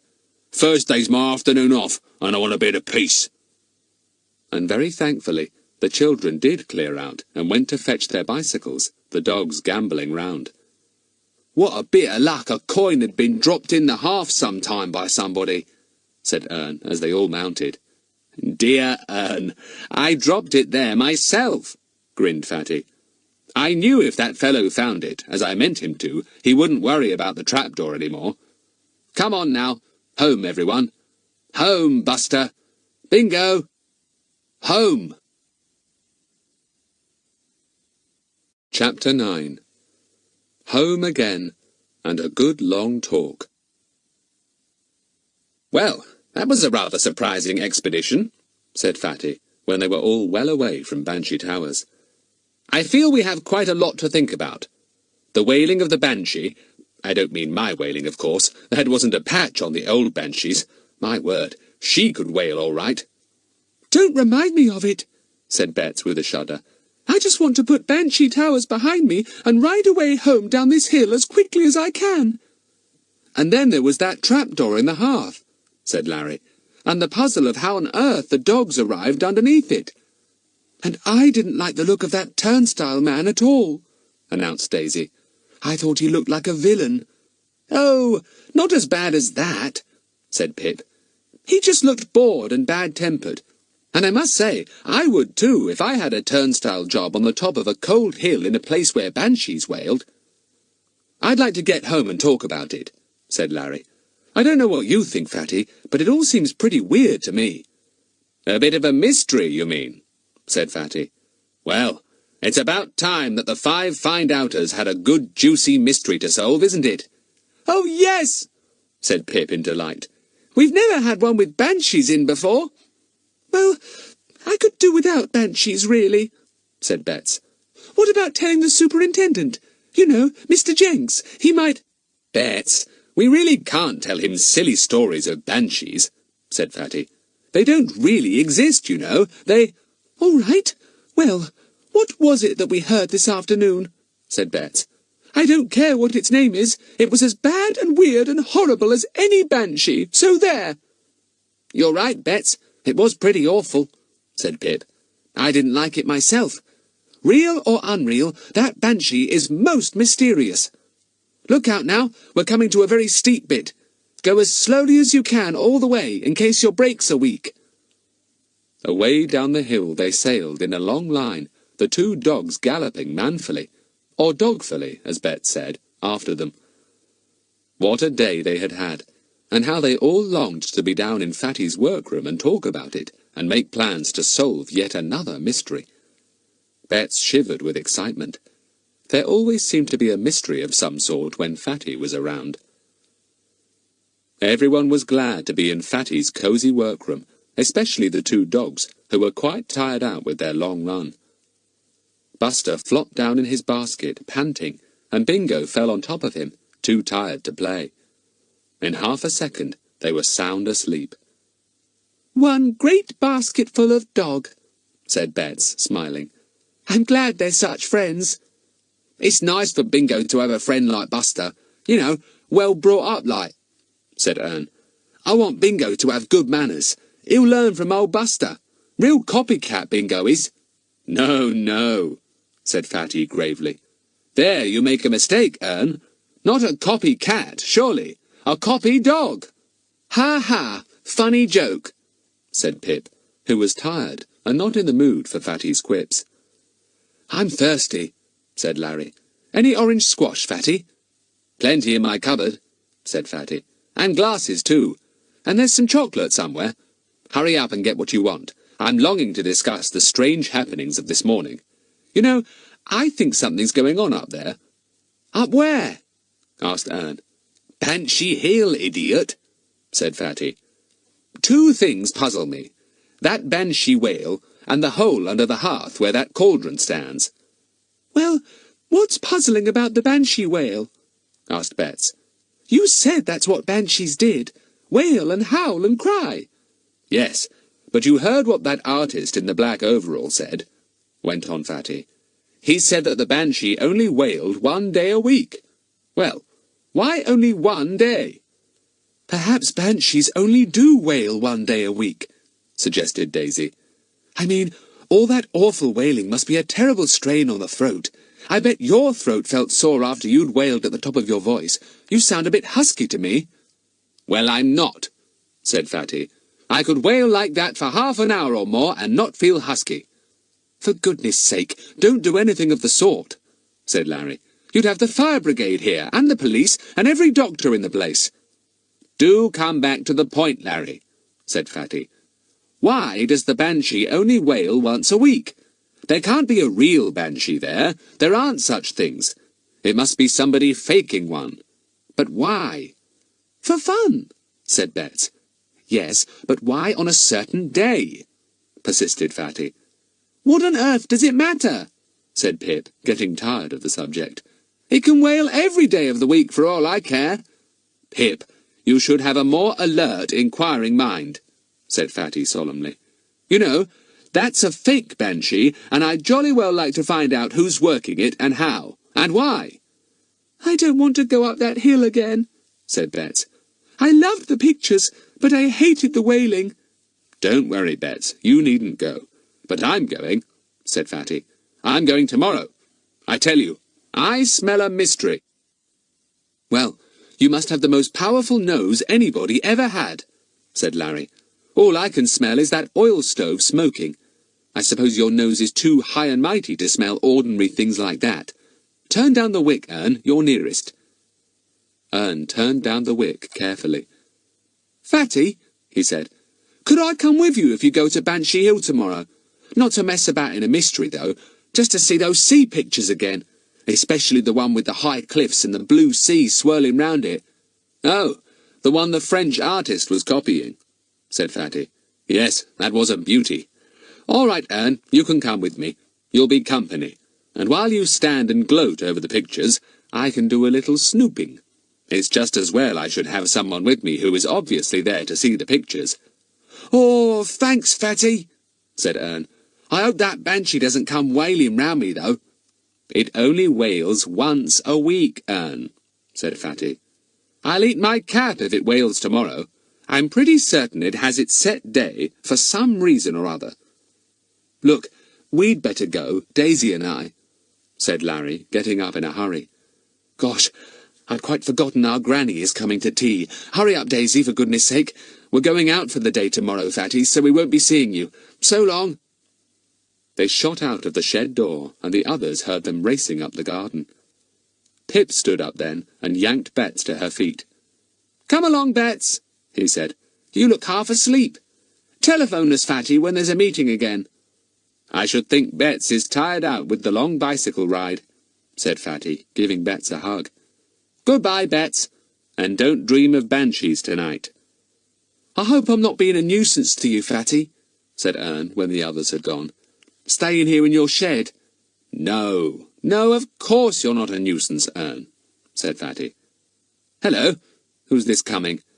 I seem to know those heavy footsteps." "It's Uncle," said Ern in alarm. "He must have heard that I've not gone home. Fatty, hide me." "There's nowhere to hide you," said Fatty, looking round. "He'd look in that cupboard at once. Listen now, Ern. I'll lock the door, and when your uncle comes knocking on it, you slip quietly out of the window, see? I'll hand Bingo to you. Hide somewhere and come back when Mr. Goon is gone." Bang, bang, bang. That was Mr. Goon at the shed door. Fatty had quickly turned the key in the lock so the policeman could not open it. A roar came from the other side.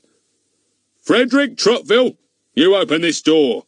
I know you got Ern in there. I saw him through the window. You open this door or I'll go to your father." "Ern? Ern in here, Mr. Goon? You must be seeing things," shouted Fatty, going to the door. "Wait a minute, it's locked. Shut up, Buster, making that row." Buster and Bingo were certainly making a terrific noise. Neither of them liked Mr. Goon, and they had recognized his voice at once. Ern was now getting out of the window at the side of the shed. He patted the sill, and Bingo came running to him and leapt into his arms. "Shh!" said Ern. "No barking now." He crept off to where a thick clump of bushes grew, and squeezed into the middle of them. Fatty quietly shut the window after him, and ran back to the door, on which Mr. Goon was still angrily hammering. "Be patient, Mr. Goon," said Fatty. "The key seems to have stuck. Ah, it's all right now. There we are." He turned the key smartly and flung open the door. The angry policeman stormed into the shed at once, shouting at the top of his voice, "Ern! Ern!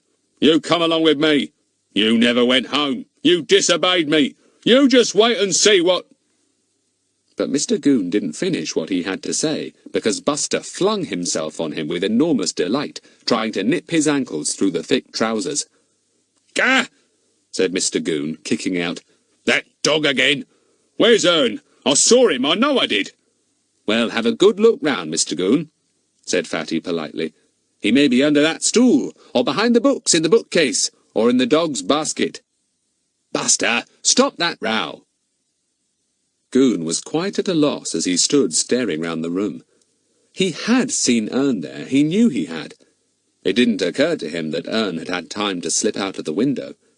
He glared at Fatty, and glared at Buster, and turned to go. Buster gave a blood-curdling growl, and Goon shot out of the door at top speed. You wait! He shouted as Fatty shut the door. I'll get Ern all right. Oh, yes, I'll get him. And away he went, muttering to himself. A toad of a boy. Too clever by half he is. Where is Ern? Just wait till I get hold of him. Chapter 10. Banshee Towers again. When the policeman had gone, Ern crept out of the middle of the bush and went back to Fatty's shed, grinning. Thanks, Fatty, he said. You're a pal. I say, you don't mind if I go up to Banshee Towers with you tomorrow? Be nice to have your company, Ern, said Fatty, and meant it. Also, you may be useful. You see, I do want to snoop round a bit, and if there are people there, you might be able to take up their attention somehow, so that no one will be watching me. But how do I take up anyone's attention? Said Ern, alarmed. I'm no good at play acting, Fatty, you know that. Oh, Ern, you can do a sudden bit of tap dancing, or sing a little song, or pretend to faint, said Fatty. I'll signal to you like this, if I want you to turn people's attention to you and away from me. And Fatty smoothed back his hair 3 times. See? Don't look so alarmed. Nobody will lock you up or box your ears. They'll just stay still in astonishment and forget all about me and what I'm doing. All right, Fatty, said Ern in a mournful voice, and settled down to read one of Fatty's books. Cool. The books you've got, Fatty. You must have over 1,000. This one's smashing. He was soon lost in the sea story he had found in Fatty's big bookcase. Bingo lay happily on Ern's feet, and Buster sat as close to Fatty as he could. Ern came to the end of a chapter and looked up in great content. He was perfectly happy. He had a friend, a dog, a good book, and somewhere quiet to read. Ern gave an enormous sigh and went back to his book, thinking how lucky he was to have a clever friend like Fatty. Next morning, Ern woke up feeling excited. He sat up on the camp bed in the shed, trying to remember the reason for his excitement. Of course, Fatty and I are going up to that Banshee place again, and I shall see those grand pictures, he thought in delight. Bingo, do you hear that? Shh, don't bark too loudly.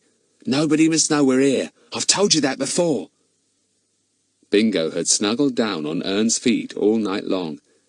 He sat up, yawning, wondering when his friend Buster would come.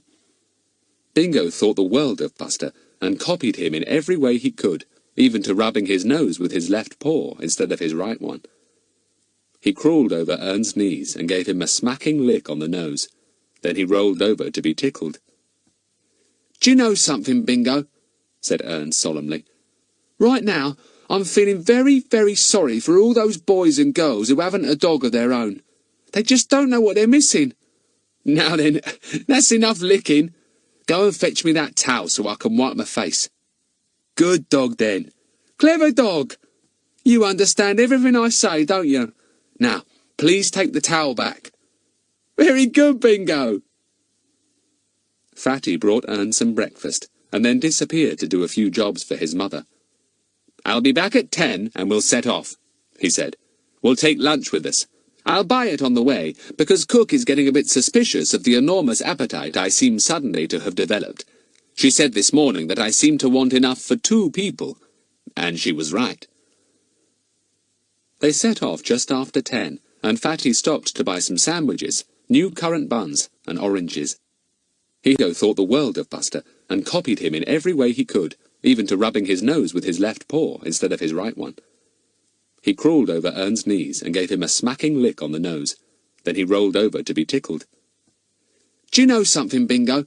Said Ern solemnly. Right now, I'm feeling very, very sorry for all those boys and girls who haven't a dog of their own. They just don't know what they're missing. Now then, that's enough licking.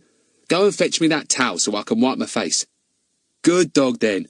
Clever dog. You understand everything I say, don't you? Now, please take the towel back. Very good, Bingo. Fatty brought Ern some breakfast, and then disappeared to do a few jobs for his mother. I'll be back at 10 and we'll set off, he said. We'll take lunch with us. I'll buy it on the way, because Cook is getting a bit suspicious of the enormous appetite I seem suddenly to have developed. She said this morning that I seemed to want enough for 2 people, and she was right. They set off just after 10, and Fatty stopped to buy some sandwiches, new currant buns, and oranges. He had already put some lemonade and a cup into his bicycle basket. Ern gave a sudden cry of alarm as they rode up the village street. "Fatty, there's my uncle!" Sure enough, there was Mr. Goon, standing at the crossroads, directing the busy traffic with a frown. He couldn't believe his eyes when he saw Ern cycling along with Fatty.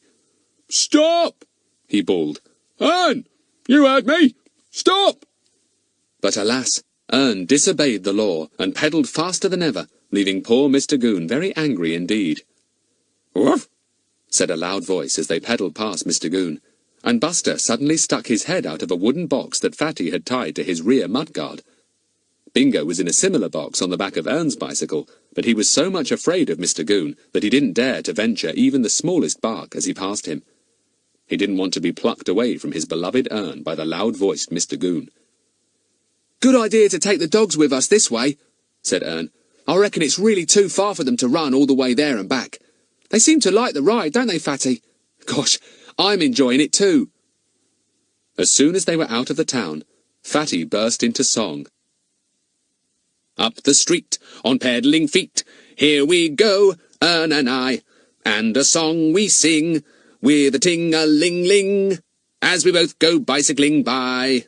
Our wheels go round with a swishity sound, as fast as the wind we fly, through village and town, now up, now down, here we go, Ern and I." Ern almost fell off his bicycle in admiration. "Caw, Fatty, did you just make that up this very minute? Just like that?" "It suddenly came into my head," said Fatty modestly. "It goes nicely with our peddling, Ern, doesn't it?" And the two of them sang the bicycling song, as Ern called it, at the tops of their voices, pedalling in strict time to the rhythm of the lines. Buster didn't like the singing and began to bark. Fatty turned round and addressed him. "No, Buster, you've got the words wrong, and the tune as well." That made Ern laugh. They pedalled on happily, and soon came to the steep hill up which they had to toil slowly. Banshee Towers glowered at the top, as if not welcoming them at all. When they arrived there, the boys put their bicycles into the racks provided in the shed, and sauntered to the turnstile, Buster and Bingo running at their heels. "Oh, you again," said the man grumpily. "Plus dogs. Didn't I say that no dogs were allowed? I'd just like to know how those dogs got into Banshee Towers yesterday." "I've no idea," said Fatty. "They suddenly appeared. 1 minute they were not there, the next they were. No one was more surprised than we were." "They can stay in that shed over there," said the man. "But they can't go indoors, see?" "Right," said Fatty, paying the money. "I say, tell me one thing. Does the old Banshee wail on one special day each week? And if so, why?" "The legend says that it was on a Thursday that calamity came to the Lord of Banshee Towers," said the man, "and so the Banshee wails that same day." "Oh, so Thursday is always the Banshee's great day," said Fatty. "Very interesting. Have you any idea where your Banshee lives?" "Don't ask daft questions," said the turnstile man, losing his temper. "Go on in and don't come bothering me." "Just one more question," said Fatty. "Tell me, when did the Banshee first begin to wail in modern times? It says in the catalogue that she used to wail 100 years ago, or so the legend went, but hadn't been known to wail since. I saw that the catalogue was printed 6 years ago. What made the Banshee begin to wail again? Did she conveniently find her voice 6 years ago when the catalogue was printed and this place was thrown open to the public?" "Are you trying to say that the Banshee isn't real? That she's a fraud?" said the man angrily. "Well, you ask the tall, dark man you'll see in the armour room today.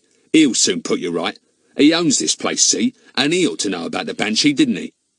"Ah, now that's information worth having," said Fatty, looking pleased. "I'll certainly have a chat with the man who owns the place, and the Banshee too. Thanks a lot. What's his name?" "He's Austrian," said the man, still very cross. "Name of Engler, and I hope he wipes the floor with you, you nuisance." Now, said Fatty, raising a finger in reproof, just as if he were a nurse addressing a child. Now, mustn't be rude. Mustn't lose tempers. Don't want to put you into a corner." And with that, Fatty marched off to put the dogs into the shed, leaving a most irritated man behind him, and accompanied by a rather scared but most admiring Ern. "I don't know how you can hold your own like that, Fatty," he said. "I really don't. Look, there's the Frenchman we saw yesterday. Wonder how he's got on with the picture he was copying." "Bonjour," said Fatty politely to the Frenchman, who was hurrying down the great hall, carrying a rolled-up canvas. "Finished your picture?" "Ah, bonjour, mon ami," said the Frenchman. "You come back so soon?" "Well, my friend here loves the sea pictures," said Fatty. "You see, he wants to go into the Navy, so anything to do with the sea attracts him, even if it's only pictures. Won't you show us the copy you made of that grand picture? Is that it you are carrying?" Yes, but I must hurry, or I would show it to you," said the Frenchman, giving a polite little bow. "Someone awaits me outside. Au revoir. We shall meet again if you come often to this place. I am always here." He scurried off. Fatty looked after him thoughtfully. Funny little man. He looked round for the owner of the place. The Austrian called, what was it now? Oh yes, Engler. That must be the man over there, in the armour room. Tall, dark, serious-looking. He looked a hard sort of man. Better be careful of him. "You go and have a look at your magnificent sea picture, Ern," said Fatty. "I'll go and talk to the owner. I want to ask him a few questions about banshees." "Right," said Ern, and wandered off happily round the big room, looking at this picture and that, saving his favourite picture to the last. He came to it eventually, and stood in front of it, gazing at the great high cliff, the swirling waves, the grim rocks. He stared at the seagulls tossed by the tempestuous wind, and imagined himself in a boat on that angry sea, swept by foaming waves, the wind howling in his ears. Ha! If only he could paint a picture like that! It would almost be better than going into the Navy. No, on second thoughts, he'd rather go to sea. Ern stood for some time opposite the picture. Then suddenly, a puzzled look came over his face. He stood closer to the picture and peered at the sea from this side and that. He scratched his head. He stood further back. Then he went to one side and stood there, and then to the other side, screwing up his eyes as if he were trying to see something. He shook his head and frowned. "I'll have to find Fatty," he said at last. "It's a puzzle, this is. Can't make it out. Where is Fatty? Oh, there he is, talking to that man. Fatty! Fatty! Here! I've got something to ask you." Chapter 11. Ern's Strange Discovery. Fatty had studied the owner of Banshee Towers, and had decided that he didn't look to be the type that usually bought old places just because they were beautiful. "He's a sharp businessman, if ever I saw one," thought Fatty. "It beats me why he bought this out-of-the-way place. He can't make much money out of visitors, except for a month or two in the summer. I wonder if he owns the pictures as well." The owner was sitting on the big settee behind which the children had hidden the day before. He was studying a catalogue of some sort, frowning over it. He was big and burly, with great eyebrows and a big nose. Fatty went up to him and spoke in his politest voice. "Excuse me, sir, for interrupting, but I believe you own this magnificent old place." "What? Oh, dear me, you startled me," said the man in a very deep voice, with a decidedly Austrian accent. "Yes, my boy, I own it. But alas, it was a bad bargain. So few visitors come to see it." "I suppose they come because they hope to hear the Wailing Banshee," said Fatty. "We heard it yesterday. A very fine performance, sir, very fine. Best wailing I ever heard. How is it done, sir?" "Done? My boy, who knows anything about the poor, unhappy banshees?" said the man. "Who knows how or why they wail?" "Well, in these days, sir, I expect they wail because their machinery is started up," said Fatty unexpectedly. "I mean, modern banshees are all pretence, aren't they?" "Certainly not," said the man angrily. "You think I am a fraud? You think my banshee does not exist? I own a very fine banshee. Poor thing, how she wails. It rends the heart." "Let me see now. Banshees are supposed only to wail because they want to warn the owner of the place that something terrible is going to happen to him, aren't they?" said Fatty, putting on his most innocent expression. You know, sir, I heard her wailing yesterday, and I hoped somebody would warn you that trouble and unhappiness might be coming to you. Of course, that wouldn't be so if it wasn't a real banshee, but simply some kind of machinery, sir. But you are certain it isn't? My boy, I give you leave to go into every room in Banshee Towers and to look into every hole and corner and cranny there to see if there is any machinery, said Mr. Engler solemnly. Oh, thank you, sir. That's very kind of you. But I'll take your word for it that you've no machinery hidden in any of the rooms, said Fatty. Let's change the subject, sir. What wonderful sea pictures there are here. What collection are they from, sir? I don't recognize any of them. Well, you seem to be an intelligent boy, said the man, obviously struck by Fatty's ready conversation. So I'll tell you. They are from a famous collection of pictures in Count Ludwig's castle in Austria. He is a cousin of mine, and he has lent me the pictures to attract visitors to Banshee Towers. A truly wonderful collection, but alas, few people look at the pictures. Just a few artists come to copy them, and one or two visitors like yourself notice them. They are worth a lot of money, I suppose, said Fatty. Oh, yes, yes, thousands of pounds, said Mr. Engler. I wonder you dare to risk the chance of some thief coming here to steal them, said Fatty. Now, my boy, use your sense, said Mr. Engler. It is not so easy to take great pictures like these from their frames and carry them off unnoticed. Ha! Would you be able to do it? It was at this very moment that Ern decided to go and find Fatty. Mr. Engler jumped when Ern's voice came into the room, sounding urgent. Fatty! Fatty, here! I've got something to ask you! Excuse me, sir, that's my friend. I'd better go and see what he wants, said Fatty, surprised to see Ern looking so agitated. Thank you for giving me so much information. Very kind of you. He went over to Ern. Ern, what is it? Now, don't blurt it out at the top of your voice, for goodness sake. Come into the hall and tell me quietly. Well, Fatty, you know that sea picture I liked so much? The one I showed you yesterday, with the high cliffs and the swirling sea below?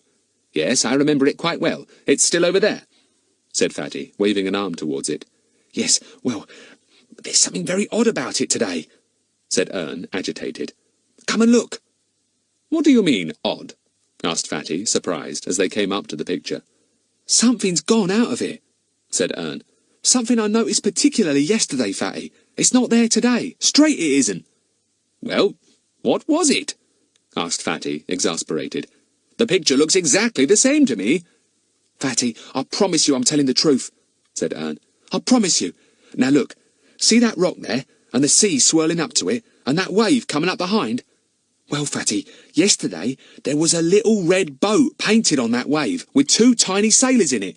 I noticed it particularly, and I thought to myself, well, the artist put in that boat just so people looking at his picture would realise how enormous the cliffs were, and how grand the sea was swirling round the rocks. See? If the artist hadn't put a boat there, I wouldn't have known how steep and high the cliffs were, So the picture would have lost some of its grandeur, you mean? Said Fatty, with much interest. Ern, this is, as you say, very odd. In fact, most peculiar. Why did someone paint out that boat? It must have been the Frenchman who did it, of course.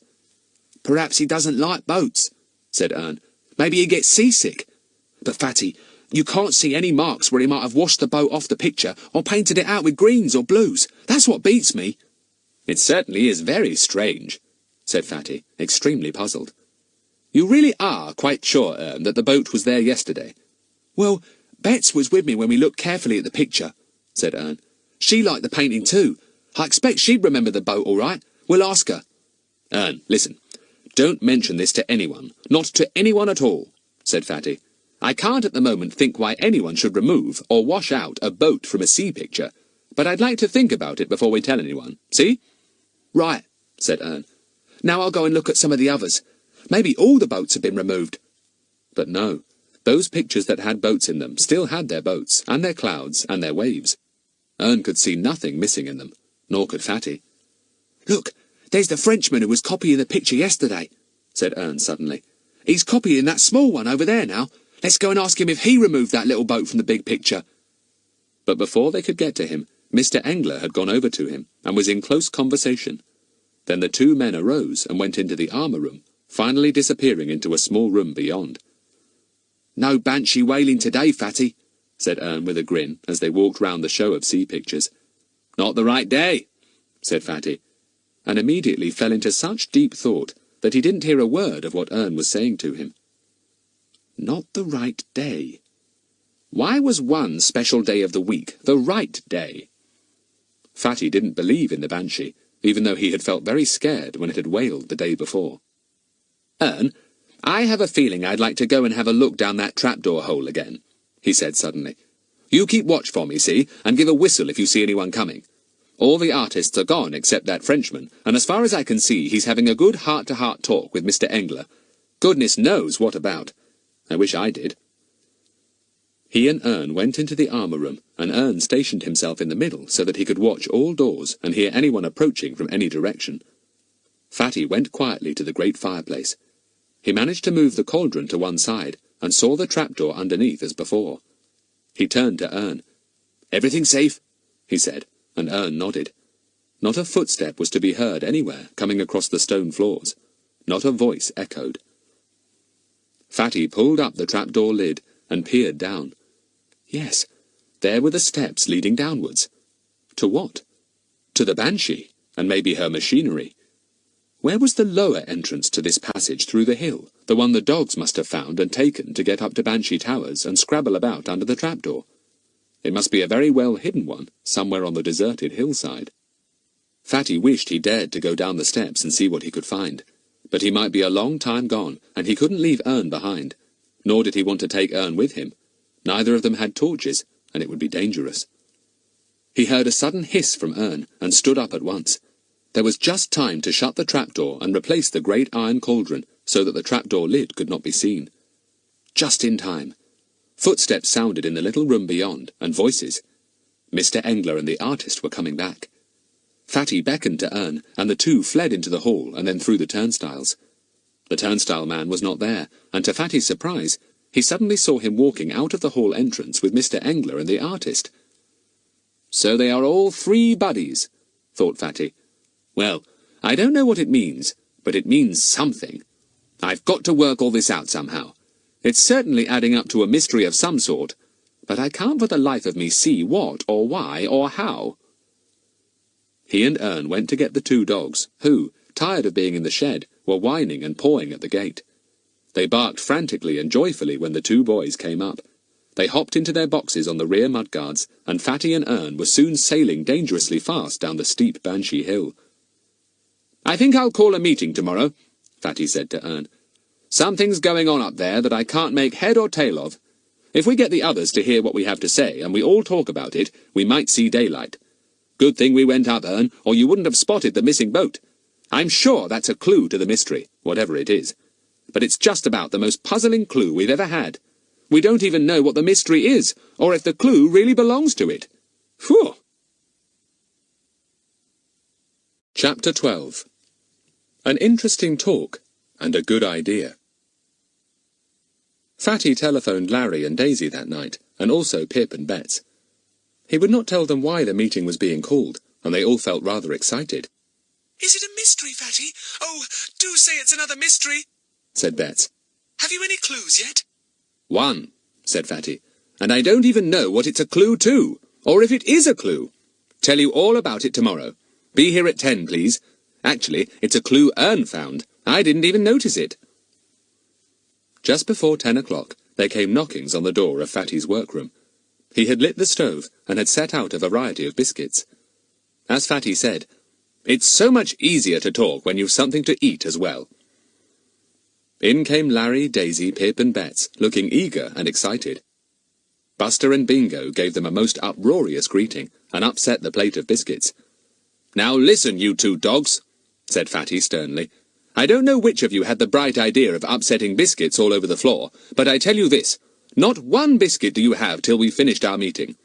I know dogs consider it clever to upset plates of biscuits, and cats think it is smart to upset milk, so that they can help themselves. But I'm just a bit smarter than you are, see? Sit." The dogs sat, eyeing the biscuits mournfully. Bets felt sorry for them and patted them. "Do begin the meeting, Fatty," she said. "We're longing to hear about this new mystery. Is it really one?" "Well, that's what we're going to decide," said Fatty. "If it is, we must make our plans to solve it. If it isn't, we just don't bother any more. Now, Listen to what Ern discovered yesterday when we went up to Banshee Towers. Ern, would you like to take over and tell what happened?" "Oh, no thanks, Fatty," said Ern uneasily. "You're the one to talk. There's nobody that talks like you. I could listen for ages. My uncle, Mr. Goon, always said you had the gift of the gab, and he's right. You could talk the hind leg off a donkey, you could, or the tail off a horse, or the—" "Well, really, Ern, anyone would think you had the gift of the gab," said Larry, surprised. "Do go on." "No," said Ern, and subsided. So Fatty took over, and began the tale of Ern's strange discovery. "Ern went to look at that big sea picture that he and Betts liked so much," he said. "Do you remember it, Betts?" "Oh, yes, every bit of it. It was lovely," said Betts. "Well, describe it," said Fatty. "And don't leave even the smallest detail out, Betts. It's important." "It was a picture of a stormy sea, with waves lashing against a very high cliff," said Betts. "The sky was blue in parts and white in others. It was so full of spray that it almost made me feel wet." "Anything else?" asked Fatty. "Well, no. Oh, except that there was a tiny red boat bobbing on a wave," said Betts. "When I saw that, I suddenly realised how enormous the cliff was, and I thought the artist must have put it there on purpose, to make the cliff grander and the sea more, well, more magnificent, you know." "Betts, that's just what we wanted you to remember. The boat," said Fatty. "Because the boat is the only clue we have. That little boat is no longer in the picture. It's gone. It isn't there." There was an astonished silence. "Well, what's happened to it?" said Pip at last. "Did some artist there wash it out, or paint over it?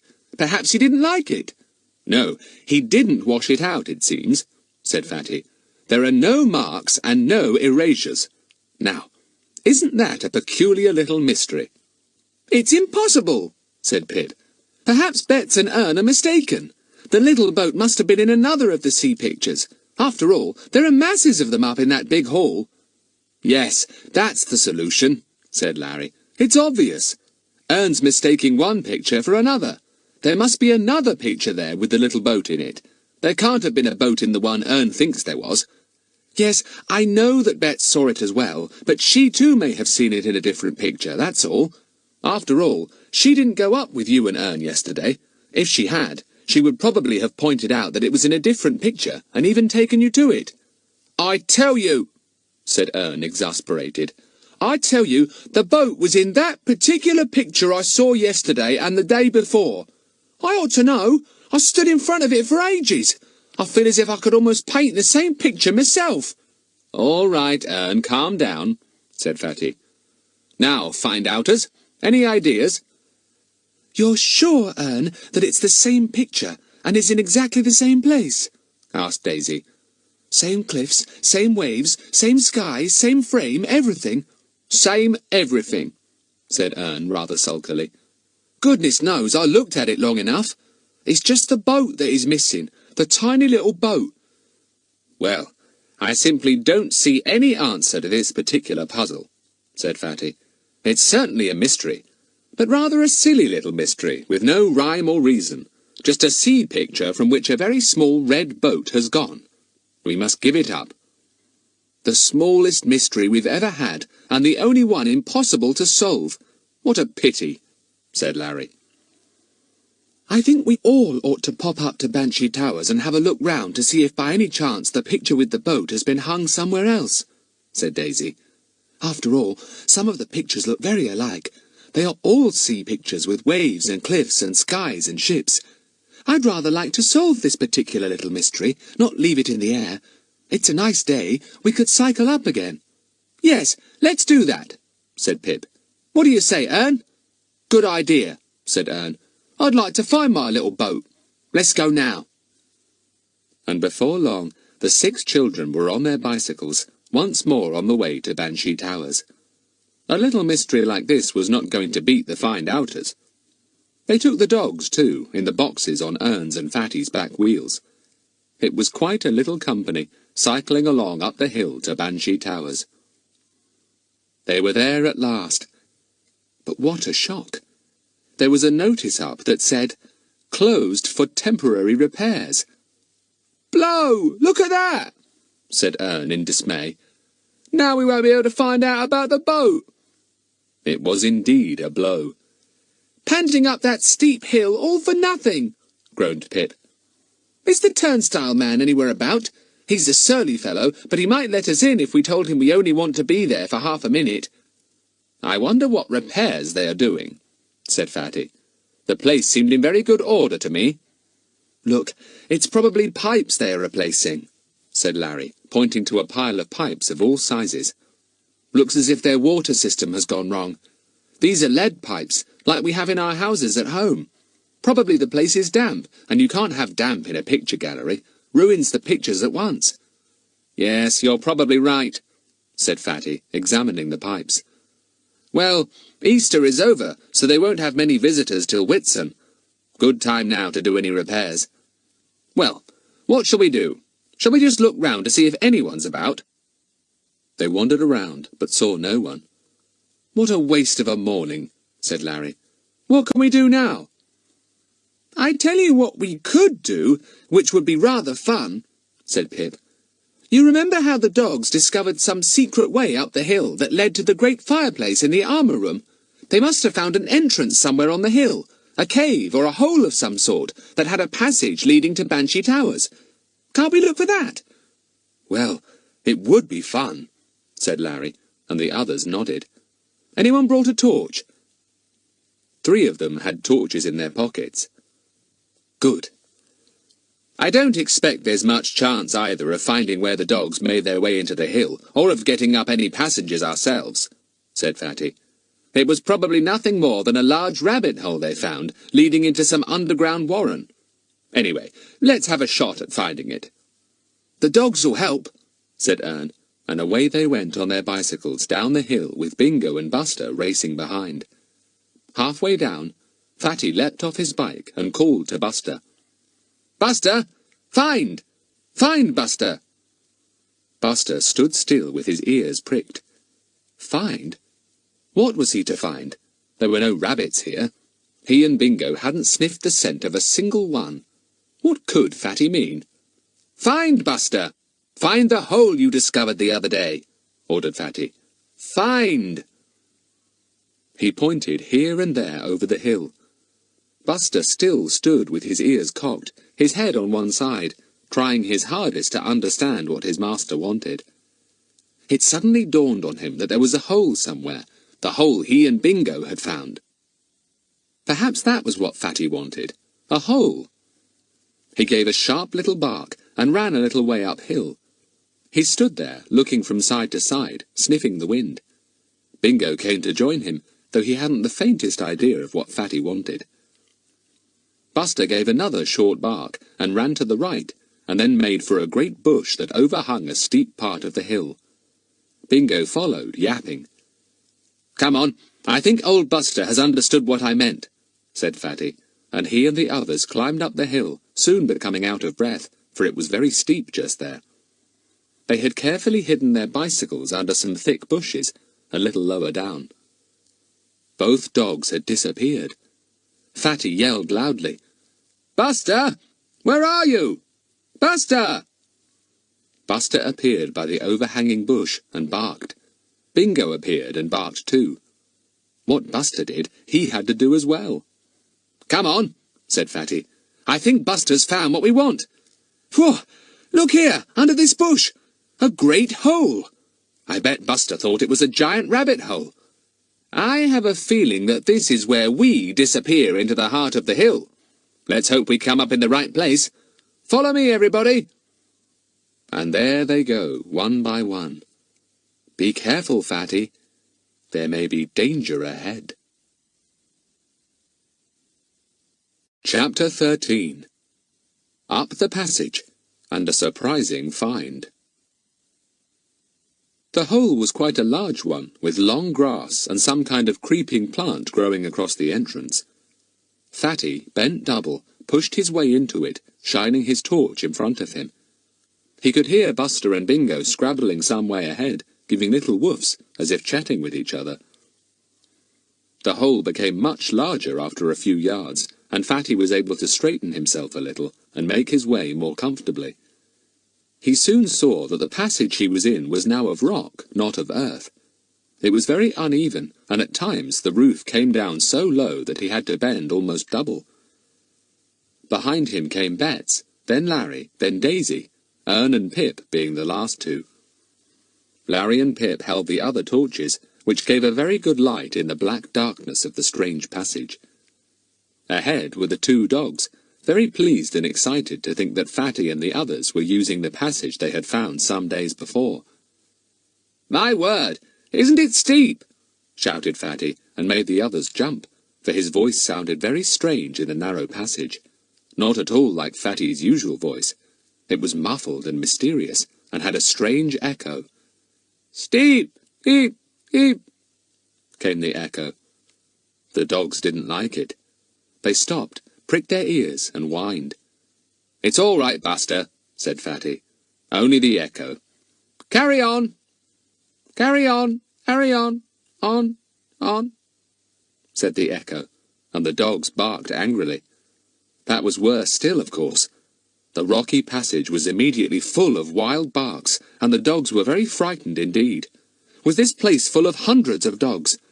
They made their way back to Fatty in alarm, and he patted them and spoke quietly, trying to defeat the curious echo.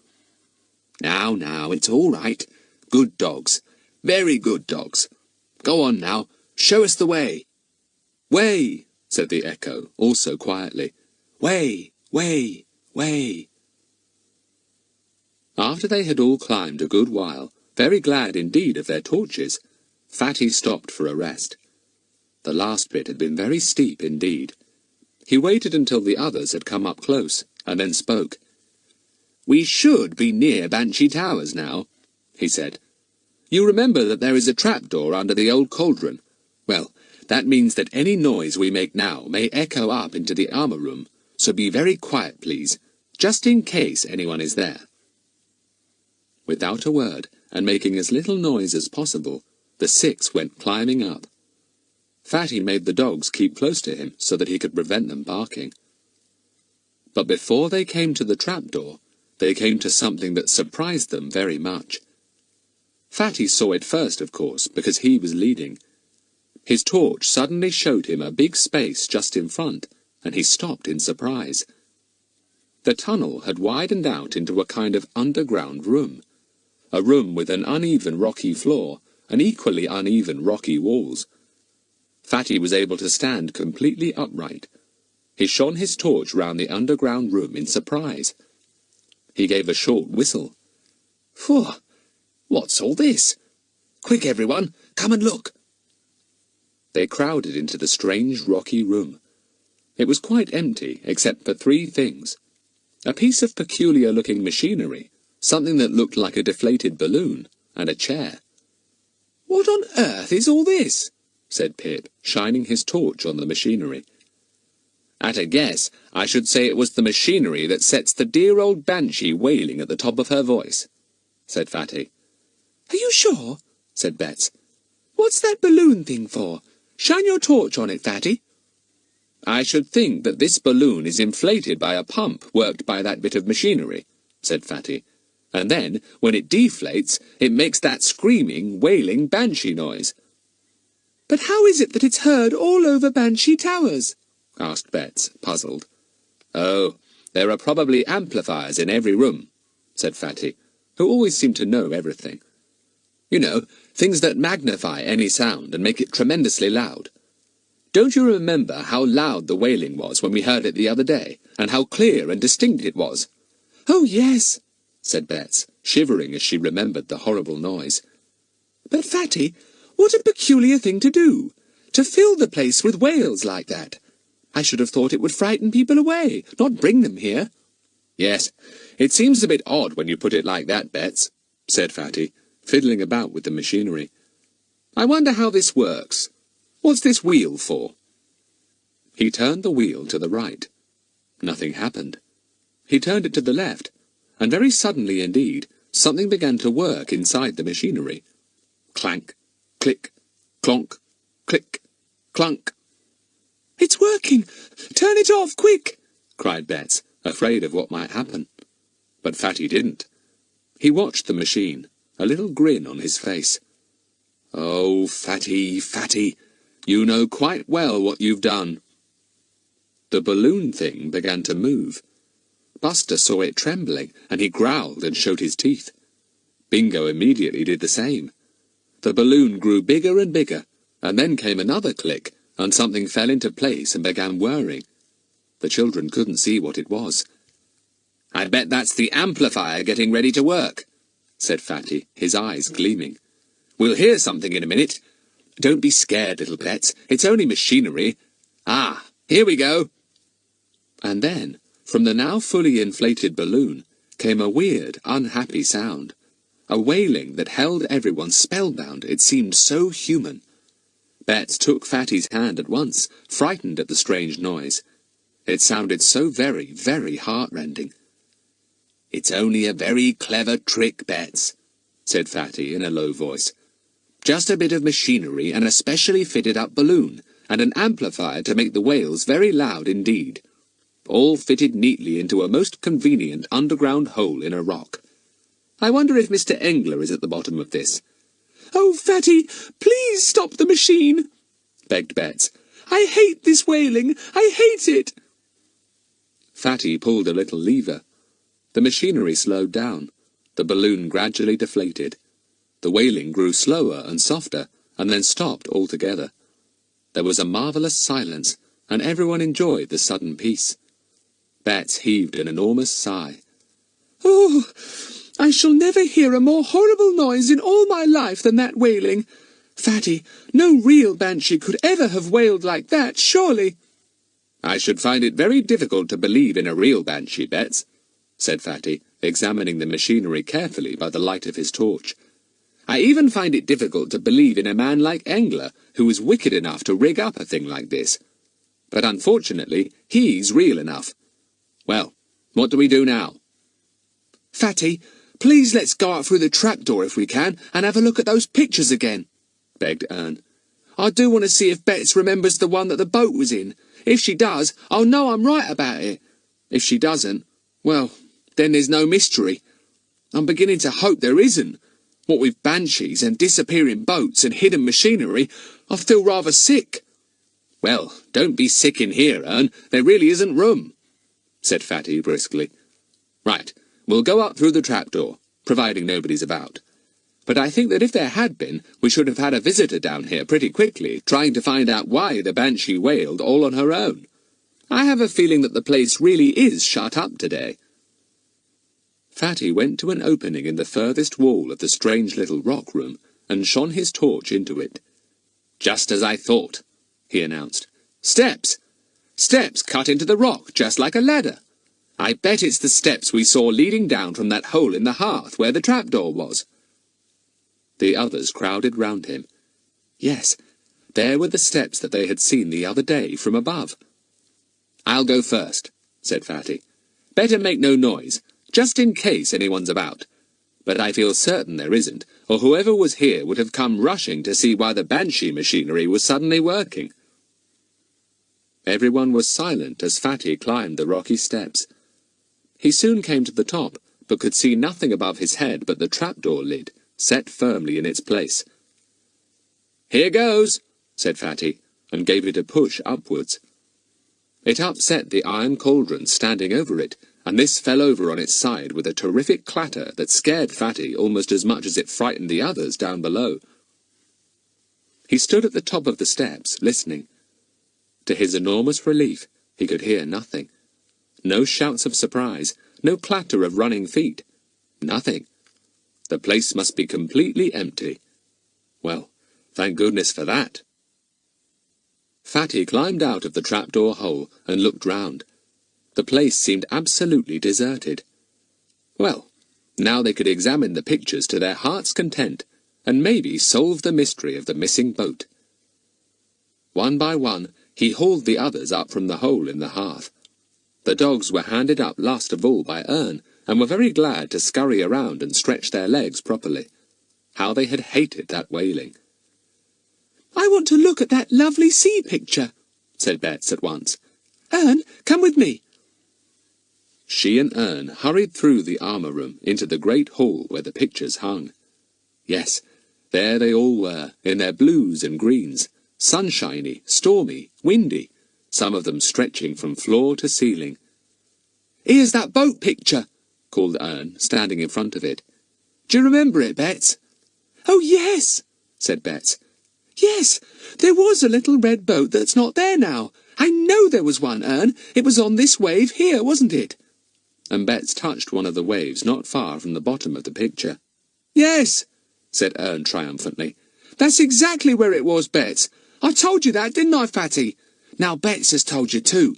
We can't both be wrong." "Fatty, where do you think the boat has gone?" said Bets, really puzzled. "It doesn't look as if it's been washed out or painted over." "A big wave probably caught it and it sank to the bottom," said Pip solemnly. "That's the simplest explanation, Bets." "Don't be so silly," said Bets, quite worried over the vanished boat. "Fatty, I'd like to look at some of the other pictures too." But before they could do that, the dogs, who had been wandering happily about together, suddenly stood still and began to growl, their hackles rising on their necks. Fatty shushed everyone at once. "Get back into the armour room, girls. Somebody's coming," he whispered. "Hurry up. You'll have to get down the trapdoor quickly and run for your lives. We shall be in real trouble if we're found here. Larry and Pip, look after the girls." The two girls shot off into the armour room with Pip and Larry, and were soon down the steps. They wanted to wait for Ern and Fatty, but Larry wouldn't let them. "You're in my charge now," he said. "Quickly now, get along underground." Fatty, too, went to the armour room with Ern, hoping there would be time for them both to slip down the hole. But there wasn't. He just managed to push the cauldron quickly over the trapdoor and step back onto the hearthrug. Footsteps came to the door of the room, and a voice snapped out. "Stand where you are! What's all this? How did you get in, you boys? Answer me at once!" Chapter 14. Flint is pleased with himself. It was Mr. Engler who stood there shouting. He looked extremely angry, and his face was very red. Behind him stood the turnstile man, a sneering smile on his face. Buster flew at them, with Bingo behind him, and both dogs were kicked hard by the two men, and howled in pain. "Call these dogs off at once," said Mr. Engler, pulling a great sword from the wall where it had been hanging. "Sit, Buster! Sit, Bingo!" shouted Fatty, his heart cold with fear. To his enormous relief, both dogs sat at once, growling savagely, their hackles still up. Thank goodness Buster had been trained to be instantly obedient, thought Fatty. Bingo, of course, had just copied Buster. How fierce they both looked, showing their teeth, longing to get at these two men who dared to shout at Fatty and Ern. "Good thing they obey you," said Mr. Engler, still holding the sword. "I like dogs, or I wouldn't give them a chance. Now, explain your presence here, please. The door was locked, so I presume you came in through one of the windows. I saw that one was open when I came. The one on the first floor. Easy enough to climb up ivy, isn't it? Easy to break into a place. You boys will have to explain all that when you come before the police." Fatty was thankful that the man thought they had broken in through an open window. He said nothing. He was certainly not going to explain about the trapdoor in the hearth. If the man didn't know of it, well and good. "Oh, don't take us to the police, sir," blurted out Ern, thinking of Goon's face if he, Ern, were taken to the police station. "Please don't. We weren't doing any harm. Really we weren't. We were just looking round like." "I've seen these kids before, sir," said the turnstile man. "Cheeky lot they are, too. 6 of them have been coming up, with these dogs. I told them dogs weren't allowed. I was a bit afraid these kids might find out what we—" "Shut up, Flint, you fool!" snapped Mr. Engler, clearly afraid that he was about to say something that he didn't want the boys to hear. "Go and begin to load the van, and be sharp about it. I'll deal with what's not ready, and you can fetch it later." He turned to the two listening boys. "I'm afraid you are going to have a very poor weekend," he said. "I've decided not to hand you over to the police, but to leave you all alone here without food or drink for 2 or 3 days. just to teach you what happens to lads who break into places. Oh, you needn't think you can get out of the window you so easily slipped in by. I shall tie you up and lock you in this room, and when I come back on Monday, or maybe Tuesday, I'll listen to your apologies and let you go. Perhaps. But, sir, our parents will be so worried, began Fatty. We haven't done any harm. We apologise now. We do, really. Don't we, Ern? Oh, yes, said Ern fervently, a little surprised to hear Fatty talking in such a humble voice. Why, Fatty sounded scared. First time I've ever seen him frightened, thought Ern. You can apologise when you next see me, and have had time to think what fools you have both been, said Mr. Engler. The turnstile man grinned sarcastically. He was very, very glad to see that cheeky boy, as he thought of him, standing there, caught so easily. Tie them up, said Mr. Engler to the turnstile man. I'm going to see if Poussin is there.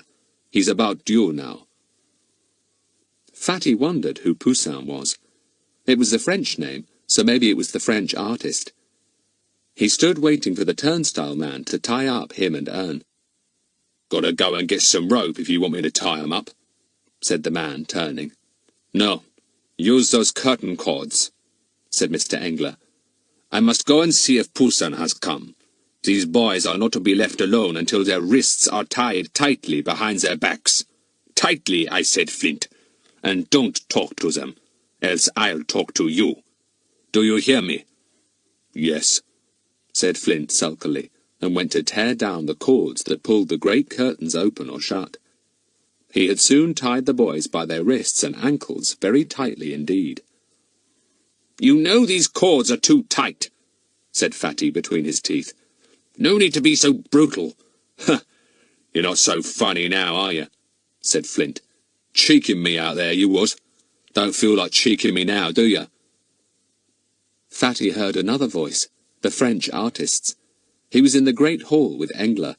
He was speaking in French, which Fatty understood perfectly.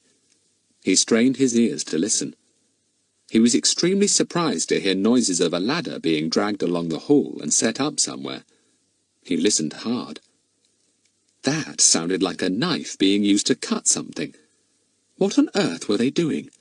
Not damaging the pictures, surely. Then he thought he heard the sound of a brush being slapped over some surface. A brush? A paintbrush, probably. Was the Frenchman painting a picture out there, his easel set up as usual? No, it couldn't be that. He wouldn't slap the paint on. Flint, the turnstile man, finished tying Ern's wrists and stood back and grinned at the two angry boys. Well, happy dreams, he said, and may the rats and mice run all over you tonight. This place is full of them. You wait till we see you again, said Fatty. We'll be handing you over to the police, I hope. What are you all up to? Beats me. You won't see me again.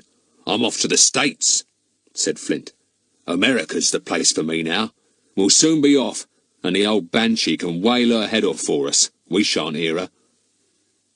He went out, banged the door, and the boys heard the key being turned in the lock. Ern groaned as he lay trussed up on the floor beside Fatty. "This is a nice how do you do," he said. "Good thing the men don't guess we—" "Shut up, Ern," hissed Fatty. "They may be listening, hoping we'll give something away. Can you stand up?" "No," said Ern, trying. "Hello, Bingo. Pity you can't untie me. Is Buster clever enough to untie you, Fatty? Have you taught him things like that yet?"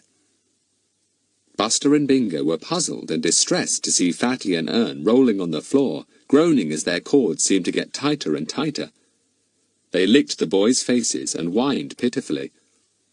Fatty rolled to a settee, and by means of using his tied hands, managed to get himself into a sitting position. He then stood up on his tied feet and began to hop to a window that overlooked the yard outside. He was interested to see a small van there, a plain dark blue one. Flint, the turnstile man, must have just finished loading it, for he was at that moment slamming the door at the back.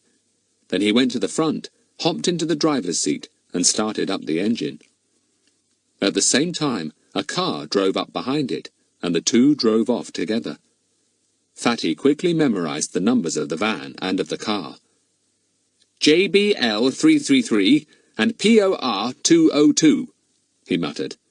Gosh, I wish I could write those numbers down. I'll never remember them. Ern, can you remember JBL 333 and POR 202? I don't think so, said poor Ern. I can't think of anything but my wrists and ankles. Fatty, what are we going to do? We'll never be able to get these cords off. Of course we shall, said Fatty. I didn't want to get them off before those fellows went. I was afraid they might come back at any moment. But how can we get our hands free? Said Ern. The cord's much too strong. Fatty hopped across to the wall, where a curious foreign knife hung. He raised his wrists behind his back and placed them so that the cords were against the edge of the knife. Very gently, he began to rub the cords up and down the knife, careful not to press too hard and cut himself. Ern watched him in admiration. Trust old Fatty to think of something smart. Fatty worked away and finally felt one cord give, then another. He pulled hard and very thankfully felt the cords loosening and slipping off his hands. My word, my hands are all numb and stiff, he said, trying to bend them this way and that. I'll undo yours, Ern, when I can feel some life in my fingers. Buster ran to him and licked Fatty's hands, whining. He knew Fatty was in some kind of trouble, and his doggy mind was upset and worried. There didn't seem to be anything at all that he could do for Fatty. It was some time before Fatty could use his hands, and even then they were shockingly painful. He spent ages trying to undo Ern's cords. He dared not use the knife on them, for his hands were now too numb to use a knife safely. But at last, Ern's cords were undone too. His hands were worse than Fatty's, for Flint had tied them very viciously. Soon their ankles were being untied as well, and life began to seem a little brighter. Are we going to escape down the underground passage? Asked Ern. I don't think I can walk, though. My legs are all pins and needles, and I can't feel my feet. The girls and Pip and Larry will send help for us, said Fatty. What I'd like to do is to get out of this room and wander round some of the upstairs rooms. I have a feeling we might find something interesting there. That fella locked the door. I heard him, said Ern. I know, but we might be able to get to it and unlock it from this side, said Fatty. He walked unsteadily to the door and looked at the lock. Then he bent down and looked under the door. Ern watched him in interest. What was old Fatty up to now? I'm going to use an old trick, one I've used before, Ern, said Fatty. He went to the table and took a catalogue from the pile there. He tore out the middle pages, leaving only the stiff outer covers. These he took over to the door, knelt down again and pushed them flat underneath it, so that the greater part of the covers was on the other side of the door. Then he stood up and, with the end of his penknife blade, jiggled the key in the lock until it was in a position for him to give it a push and send it out on the other side of the door. The key promptly fell out, and there was a little thud as it landed on the floor at the bottom of the door. Buster and Bingo barked loudly. What was happening now? Good, said Fatty, pulling at the piece of stiff cover showing under the door on his side. Carefully, he pulled it towards him, oh so gently, and, as the stiff covers came under the door, the key lying on them came too. There it was at last, safely on their side of the door. Now, said Fatty, we can unlock the door from our side and do a little exploring. Come on, Ern. Can you walk all right? Chapter 15. Fatty does a little detective work. Fatty picked up the key that he had so carefully pulled under the bottom of the door. Hope I can turn it, he said, making a face as he put the key in the lock. My wrist feels as if it hasn't even the strength to turn a key if the lock is stiff. But the key turned easily. Fatty opened the door and peered out cautiously into the picture hall. He knew that he had seen the car and the van go off, but he didn't want to run into anyone who might still be in the place. All was quiet. Buster and Bingo, very much on guard, stood close by the boys, ready to growl and fly at anyone who might be going to hurt them. "There can't be anybody here now," said Fatty. "The dogs would be growling if there were. Hello, look, there's a stepladder over there, and a tin of something with a brush in it. Looks as if somebody's been up to something. You remember we heard a ladder being pulled across the floor, Ern, and the slapping of a brush." They were puzzled when they came to the tin. They had expected it to be full of paint, but it wasn't. "It's some kind of gluey paste," said Fatty, dipping his finger into the tin. "My word, don't get it on your clothes, Ern. It's about the strongest paste or glue I've ever felt. I just can't get it off my finger. Now what on earth was it used for?" They gazed at the two sea pictures on each side of the tin. Nothing to help them there. But wait a minute. Fatty suddenly noticed a thin, shining streak of what looked like something sticky down the inner side of one of the frames. He touched it. It was sticky. He was very puzzled. Why had someone used glue of some kind? Had the frame cracked and needed a little gluing? Pictures weren't glued into their frames. They were backed with board, and then the frames were neatly placed over them. Fatty gave it up, putting the strange fact into a corner of his mind to consider later. "Come on, Fatty. What are you dreaming about, standing there gazing down at that tin of glue or whatever it is?" said Ern impatiently. "I want to get out of this place. So do the dogs." Bingo was whining. He didn't like Banshee Towers. He wanted to have a good long run and stretch his legs. "All right, Bingo, old thing," said Fatty. "We'll soon be off and away. I just want to have a little look round. A snoop is a better name, perhaps, and see if I can unearth a few of Mr. Engler's strange little secrets." They went to a big staircase that had a very large board at the bottom with the words, "Private, no entry." Fatty took not the slightest notice of the big board, but went straight up the stairs. He went rather slowly, and so did Ern, for their ankles were still swollen and painful after the cruelly tight cords. The dogs raced up before them, barking. They came to a big room. There was a large desk there, and a smaller one. Pictures and empty frames were stacked all over the place. There was a great pile of catalogues on the big desk, and a scattering of letters. "Very interesting," said Fatty, turning over the canvases on which various pictures had been painted. "All sea pictures, of course. Look here, Ern. Remember this one?" "Yes, it's a double of the one we saw in the frame by the tin of glue," he said. "Can't see any difference. "That's a copy, I suppose, done by that French artist. That's all he did, seems to me, sit there and copy somebody else's pictures. Funny, I should have thought a real artist wouldn't want a copy." "He might, if he were well paid, Ern," said Fatty. "Hello, here's a pile of letters all neatly stacked together and tied with pink tape. Let's have a look and see who they're from." "Do you think you ought to look at other people's letters?" said Ern uncomfortably. "Oh, I think that after the kind of treatment the spiteful Mr. Engler served out to us, he really can't complain of anything we do," said Fatty, reading some of the letters. "In any case, Ern, I intend to give them to Inspector Jenks. He will be very pleased indeed to have them." "Cool," said Ern, astonished. "I wouldn't say that, Fatty. He might lock you up for taking them. Better leave them here." Fatty took no notice. He was absorbed in some of the letters. Ern peeped at the heading on each. The Headling Art Gallery, Diddingham, USA, was one. Art Shows Company, New York, USA, was another. Grand Pictures Company, Hinkling, USA, said a third. "Gracious," thought Ern.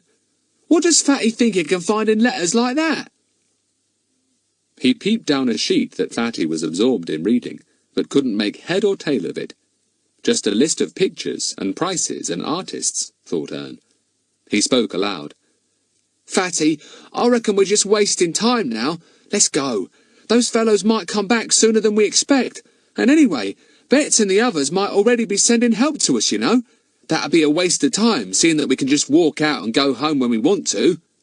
"Right, Ern," said Fatty. Just let me make a list of the art galleries listed here that buy pictures from Engler." He scribbled quickly, and then took a last look round. "We'll just peep in the room next door first. I have a feeling we still haven't seen quite all I expected to see." They went into the next room, a smaller one. Ern stared in surprise. It was fitted up as a very comfortable bedroom. A large wardrobe stood open, showing many clothes hanging there.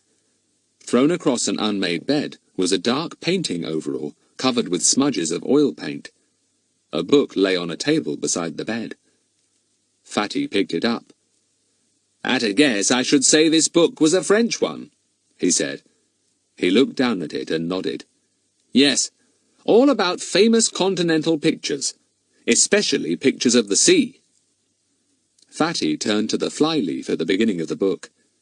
"And here the owner has kindly written his name. It belongs to that French artist, of course, and here is his address. François-Henri Ortalo, 91, Rue Carnot, Paris. Very nice of him to leave it so handy. Interesting to see that Mr. Engler has given him such a nice room to live in, too. He must be very useful to him." "Oh, do stop messing about with books and letters," said Ern despairingly. "I want to go. I hate this place. At any moment I expect to hear that awful Banshee wail." "All right, Ern, we'll go," said Fatty, scribbling quickly again in his notebook. "I think we'd better make ourselves scarce, anyway, in case Mr. Engler pops back again through the front door. I don't feel inclined to meet him again today. I don't like his manners." "He's a beast," said Ern. "My ankles still feel as if I've been running for miles. They ache so, where they were tied." "Ah, well," said Fatty, snapping shut his notebook. "We'll soon forget our wrists and ankles. Actually, I'm feeling rather excited. I think I've now got the whole mystery wrapped up very neatly indeed." "You're boasting, Fatty," said Ern disbelievingly. "What about the little painted boat that disappeared from that picture downstairs? I bet you don't know how that happened." "Well, we'll see," said Fatty. "I really think I'm beginning to see daylight. We'll go home now and find the others and tell them what we found. Let's see. They had to escape down that underground passage in the hill and find their bikes and then ride home." "Well, unless they stopped on the way to have ice creams or something, they'll be home before us," said Ern. "They'd hardly stop for ice creams when they knew we were in trouble," said Fatty. "Oh, no, I forgot that," said Ern. "Come on, let's go downstairs, slip out the front door with the dogs, and run down the hill to where we left our bikes underneath that bush." They went down the stairs with the two excited dogs, both wagging their tails madly, though, as Ern pointed out, Bingo's tail waved rather than wagged. It was so very, very long. They opened the front door and slipped out, shutting it quietly behind them. They made their way cautiously down the hill, keeping close to the hedges, half afraid of seeing Mr. Engler and his companions somewhere about. The two dogs, sensing that all was not quite right with their masters, pressed close to their heels, and didn't even attempt to go sniffing for rabbits. At last they came to where they had left their bicycles, hidden in bushes. They looked round for the bicycles belonging to the other four, but they were gone. "Good. Then they got down the Banshee passage safely," said Fatty. "They can't really be very much in front of us now. We were pretty quick down that hill." They were soon riding fast down the rest of the hill, the dogs bumping in their boxes behind. It was a miracle that they didn't fall out, for the boys went so fast. "What do we do when we get back?" shouted Ern. "I hope you won't go and report everything to my Uncle Goon. I wouldn't like that. You know I'm in trouble with him." "Don't worry, Ern. We hold all the winning cards now," shouted back Fatty comfortingly. "I rather think we ought to go over Mr. Goon's head and get in touch with Superintendent Jenks. We know him quite well enough. This is a bit too big a thing for a village policeman to handle." "Love a duck," said Ern in awe. "But won't the superintendent think it's a bit cheeky of us to telephone him? I mean, he's a big noise, he is." "We'll get back to my shed first," said Fatty, freewheeling very fast, "and find out where the others are. They can't have been back very long. My word, Ern, I'm beginning to feel excited. I'm seeing daylight. The mystery is dissolving. Everything fits. Go on, Fatty, said Ern disbelievingly. It's just a muddle to me, straight it is. Fits? The only fits I know are the ones I'll have when my uncle gets hold of me. Oh, Fatty, go slower. Old Bingo nearly shot out of his box just then. Fatty! Chapter 16. A Horrid Shock.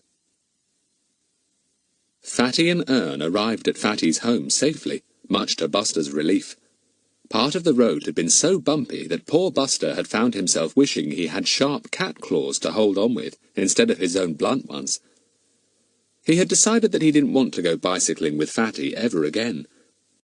Bicycling and dogs didn't really go very well together. He and Bingo jumped gladly out of the boxes tied on to the back mudguards, and Buster went to see if anyone had put something good into his enamel bowl. Ah, kind old Cookie. She had filled his bowl with some nice fresh meat. Bingo rushed up too, and hungry as he was, Buster remembered his manners and allowed Bingo to share. "Good, Buster. I'm pleased with you," said Fatty. "We'll buy a good dollop of meat for Bingo, and I'm sure he'll share his with you too. Now, you two dogs stay out here." He opened the door of his shed. No one was there. "Where are the others?" he said, looking round. "Gosh, I hope they're all right. What's happened to them? We certainly didn't pass them on the way." "Perhaps one of them had a puncture," said Ern. And as it happened, he was quite right. Larry's front tire suddenly went flat, and he and the others had stopped at a little opening in a nearby wood, while Larry mended the puncture. Ern and Fatty had actually cycled past them, and hadn't even seen them or heard their shouts. "You simply whizzed by," complained Larry, when at last he and the others arrived at Fatty's workroom. "We yelled and shouted, but you were gone. Psh! Like that, 60 miles an hour, and the two dogs bumping up and down like apples in a basket." "Fatty, are you all right? What happened when we left you?" said Bets. "I was so afraid those men might hurt you." "Oh, we were all right," said Fatty, hurriedly pulling his coat sleeves down as far as they would go to hide the painful red lines round his wrists. "We found out a whole lot of interesting things, Bets. We must have a meeting at once." But before they could really settle down to it, someone came knocking at the shed door, opened it, and looked in. "Frederick, are you there? There's someone on the telephone for you." "Oh, Mummy, can't you say I'm busy or something?" said Fatty, exasperated. "We're just starting a most important meeting. Really important." "All right, dear. I'll go back and tell Superintendent Jenks what you say," said his mother, and shut the door. But Fatty leapt up with a yell. "Mummy, wait! You didn't say it was Superintendent Jenks. Mummy, I'm coming straight away." Ern looked round at the others as Fatty shot out of the door at top speed, Buster at his heels. "I bet the Super's heard of our discoveries at Banshee Towers," he said, pleased. "I expect he wants to ask Fatty a whole lot of questions. Funny how old Fatty always seems to get in on things first, isn't it? My word, you wait till Fatty tells you what we discovered this morning." Fatty ran all the way up the garden to his house, his mind going over likely reasons for the superintendent's telephone call. Probably he's heard about the Banshee Towers goings-on, the Wailing Banshee, for instance, and maybe he's suspicious of Mr. Engler's doings. Well, I can certainly give him some up-to-date information, thought Fatty, feeling pleased. He ran to the telephone and picked up the receiver. "Superintendent Jenks, Frederick Trottville here, sir. Sorry to keep you waiting." "Frederick, I'll come to the point at once," said the super. "I'm sorry to say I've had a serious complaint about you. I expect you have a perfectly good explanation, and I sincerely hope you have." Fatty felt most alarmed. "What's this all about, sir?" he asked, bewildered. "Well, actually, there are two complaints," said the super. "One, not very serious, from Mr. Goon, about Ern, who, he says, was put in his charge by Ern's mother, and who has run away and is being harboured by you in your shed." "That's quite right, sir," said Fatty at once. "And I'm sure you won't blame me, sir. Mr. Goon went for poor old Ern, and he—" "I'm afraid Ern will have to go back to Mr. Goon," said the super. "It's his mother's wish, And parents do have some rights, you know. All right, sir, I'll see to it, said Fatty, feeling very, very sorry for Ern. The second complaint, Frederick, said the clear voice down the telephone. The second complaint is much more serious. It's been put in by a Mr. Engler, the owner of Banshee Towers. He accuses you of breaking into the towers with another boy whose name he doesn't know, and there are also 2 dogs complained of. Apparently dogs are not allowed inside, and you were told this, and yet you were found there with a couple. Whose is the second dog? Ern's, said Fatty in a small voice. His heart was sinking down and down and down. Ern's? I didn't even know he had a dog, said Superintendent Jenks. Yes, sir, he has. Called Bingo, said Fatty. What on earth were you and Ern and 2 dogs doing wandering about Banshee Towers? Demanded Jenks. Apparently it was closed for the day and the doors were locked. Frederick, surely you didn't break in anywhere.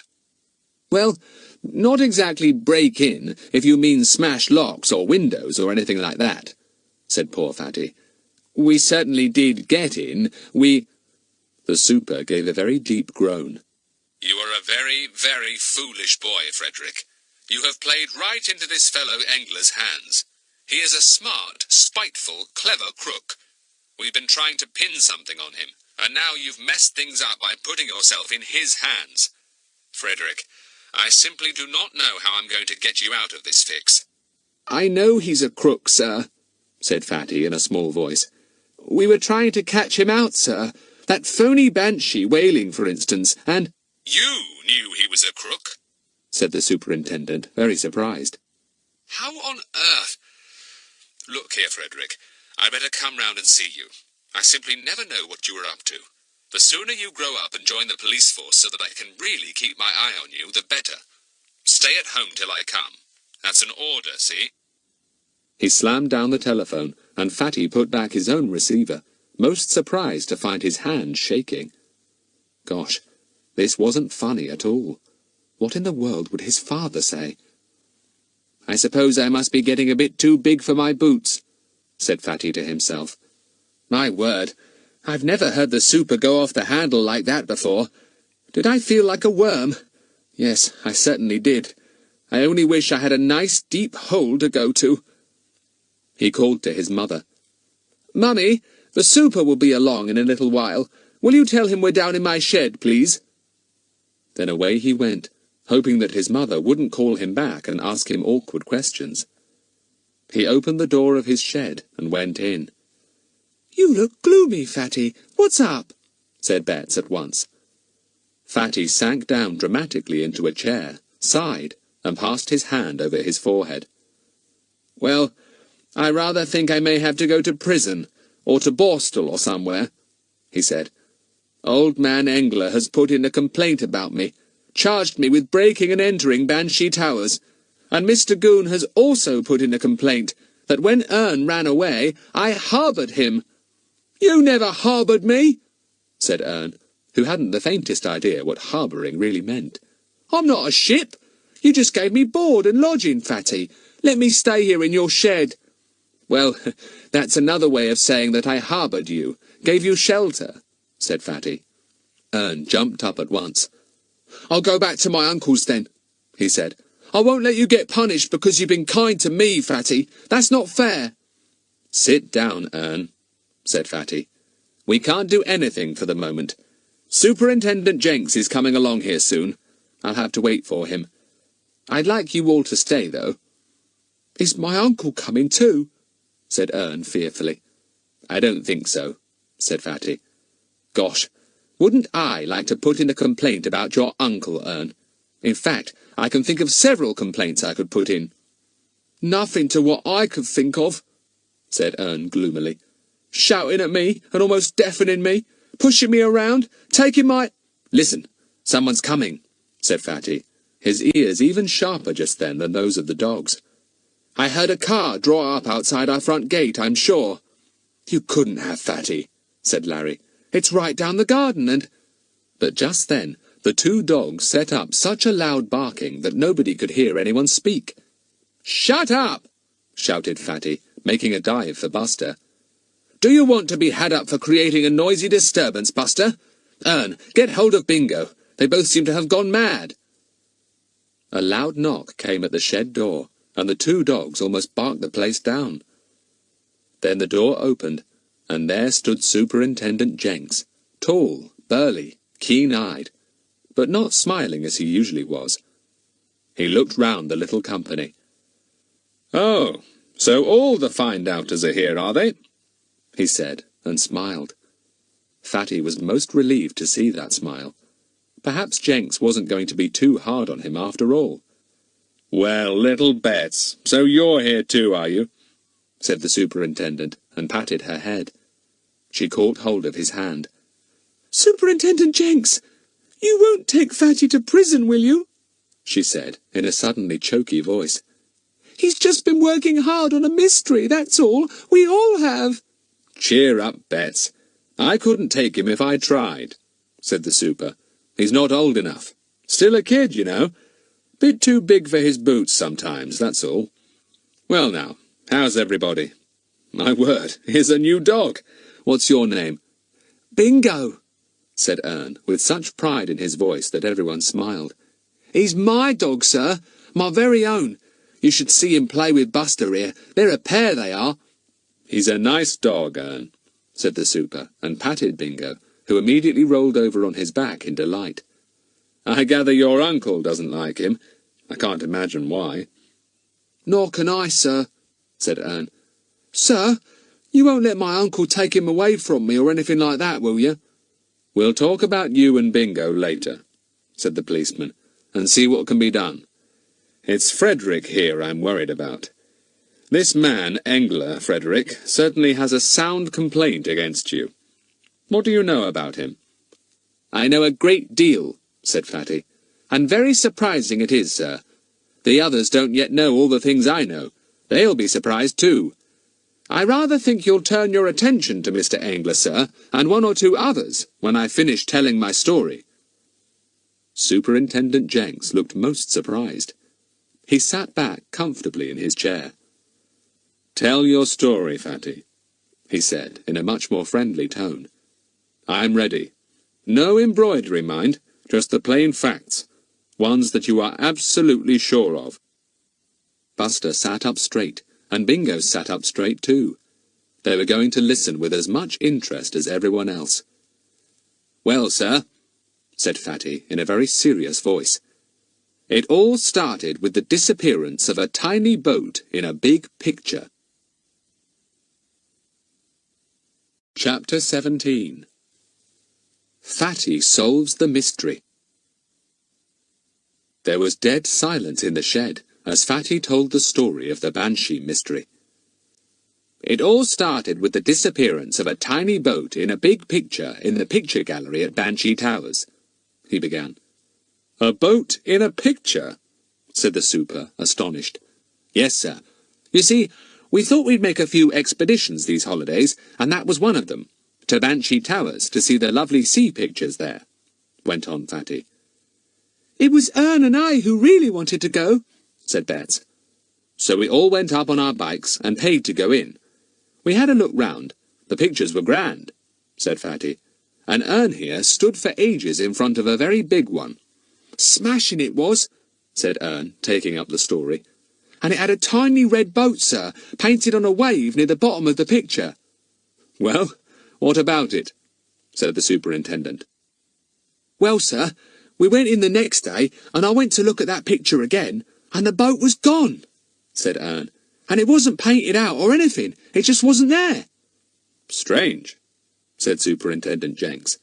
"You must have made a mistake. Looked at another picture, perhaps." "No, sir. Bets here can say the same as me," said Ern, and Bets nodded. "That was the beginning of the mystery," Fatty said. "I sort of smelt something fishy from that very moment. I didn't much like the turnstile man, and I certainly didn't like the owner of the pictures, a man called Mr. Engler. And I didn't much like one of the artists there, a Frenchman." "Oh, there were artists there, were there?" said Jenks. "Copying the pictures." "Yes, sir, but not awfully well, in my opinion," said Fatty. "Except the Frenchman, sir. Honestly, he was very, very good. He wasn't very nice, though, but he was a real artist, sir. The others were only art students from some art school. It said in the catalogue, sir, that the pictures there belonged to a Count Ludwig of Austria, who had lent them to this Mr. Engler to show in his gallery. Mr. Engler is an Austrian too, I believe. The artists were copying them just for practice, or to sell as copies afterwards. They were most of them awful. I wouldn't have given a penny for any of them, went on Fatty. Frederick, you may as well know that we have reason to believe Engler is a crook, said the superintendent. Please tell me straight out if you have any reason to believe he is, and if so, what reasons. This is as important for you as for me. All right, sir. I can give you plenty of reasons, said Fatty briskly. I'm pretty sure that what he does is to get that French artist to copy the pictures he has had lent to him from various art galleries all over the place. Then he takes the original picture out of his frame and rolls it up, and sticks the finished copy in its place. And I must say that Poussin makes some wonderful copies. He sells the original somewhere for a large sum of money, of course, said Jenks. Just what we suspected, but couldn't prove. Well, you can prove it now, sir, said Fatty. That French artist made a big mistake when he copied that fine sea picture that Ern and Betts loved. He forgot to put that tiny boat into the copied picture. That's the only difference that Ern and Betts could see in the two pictures. A very, very small omission, said Superintendent Jenks. One that might have gone unnoticed for years. In fact, it might never have been spotted. I don't think anyone but sharp-eyed children would notice and remember a tiny boat so clearly. Ern, I congratulate you. You may be the means of catching a very clever and remarkable swindler. Ern went as red as a beetroot, tried to say something, and couldn't. Of course, went on Superintendent Jenks, we want to know quite a few more things before we can charge this rogue with stealing. Perhaps you can tell me some of them, Frederick. Well, I don't know, sir, said Fatty. I can tell you a few things, though. The Frenchman's real name and address, for instance. I found it in a book when I, broke into his bedroom. Everyone stared at Fatty in surprise. What's his name? Quick, give it to me, said the super, opening a notebook. His name is François-Henri Ortalo of 91 Rue Carnot, Paris, said Fatty. He knows all about the famous pictures of Europe. I found his name in a book about them. The superintendent gave a little whistle. Aha! So François Ortalo has turned up here, has he? He said. I wouldn't like to say how many different countries want him for swindling people over pictures. Good work, Fatty. Anything else? Well, I know which art galleries in America buy the original pictures, said Fatty, and gave Superintendent Jenks the list he had written down that morning in the office at Banshee Towers. Bless my soul, said the super, hardly able to believe his ears. Am I dreaming? We've been looking everywhere for this information. How in the world do you know this? Well, I just happened to see Mr. Engler's office desk, said Fatty, and I just glanced at a few things, sir. I can only hope, Frederick Trotville, that when you are grown up you will join the police force and not the ranks of the burglars, said the superintendent. I suppose you do know that you had no right to go snooping in that fellow's desk, rogue though he is. Well, I wasn't sure, sir, said Fatty, with a twinkle in his eye. But Ern here was rather shocked, weren't you, Ern? Well, yes, I was, said Ern. But then I didn't know that Fatty was getting information to pass on to you, sir. Is there really a Count Ludwig, sir, who lends these pictures to Mr. Engler? Asked Fatty. Oh, yes, said Jenks.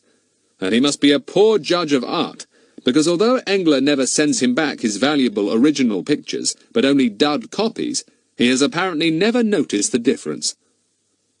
Then he won't notice that the tiny little boat is missing when he gets the copy, said Betts, amazed.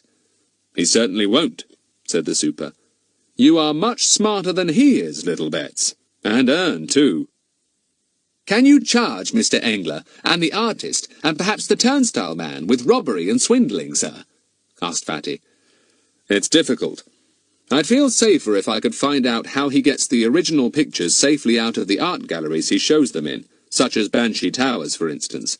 It isn't easy to smuggle big pictures out of a place, you know, or into one, for that matter. It's been really puzzling us.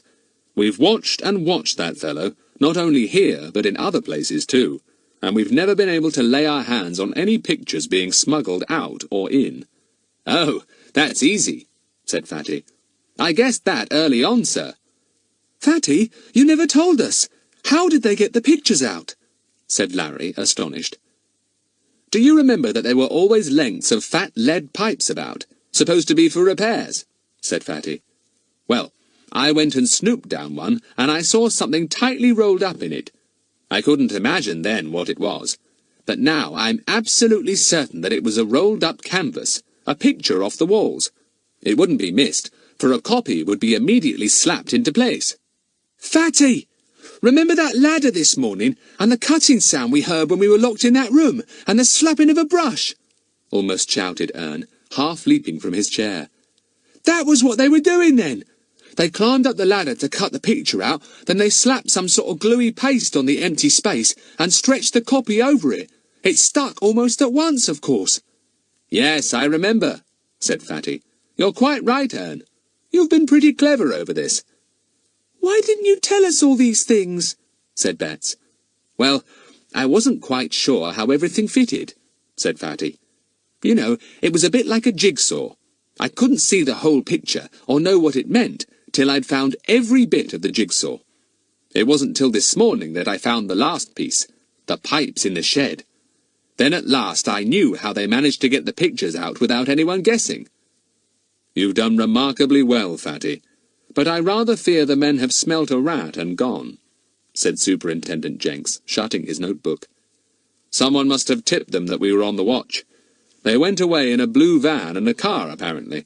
The man we had on watch unfortunately wasn't quick enough to take the numbers, so I fear we can't set up roadblocks anywhere or issue a general warning to the police. We have to know the registration numbers of the vehicles. Oh, those! I nearly forgot, said Fatty. I saw the numbers this morning.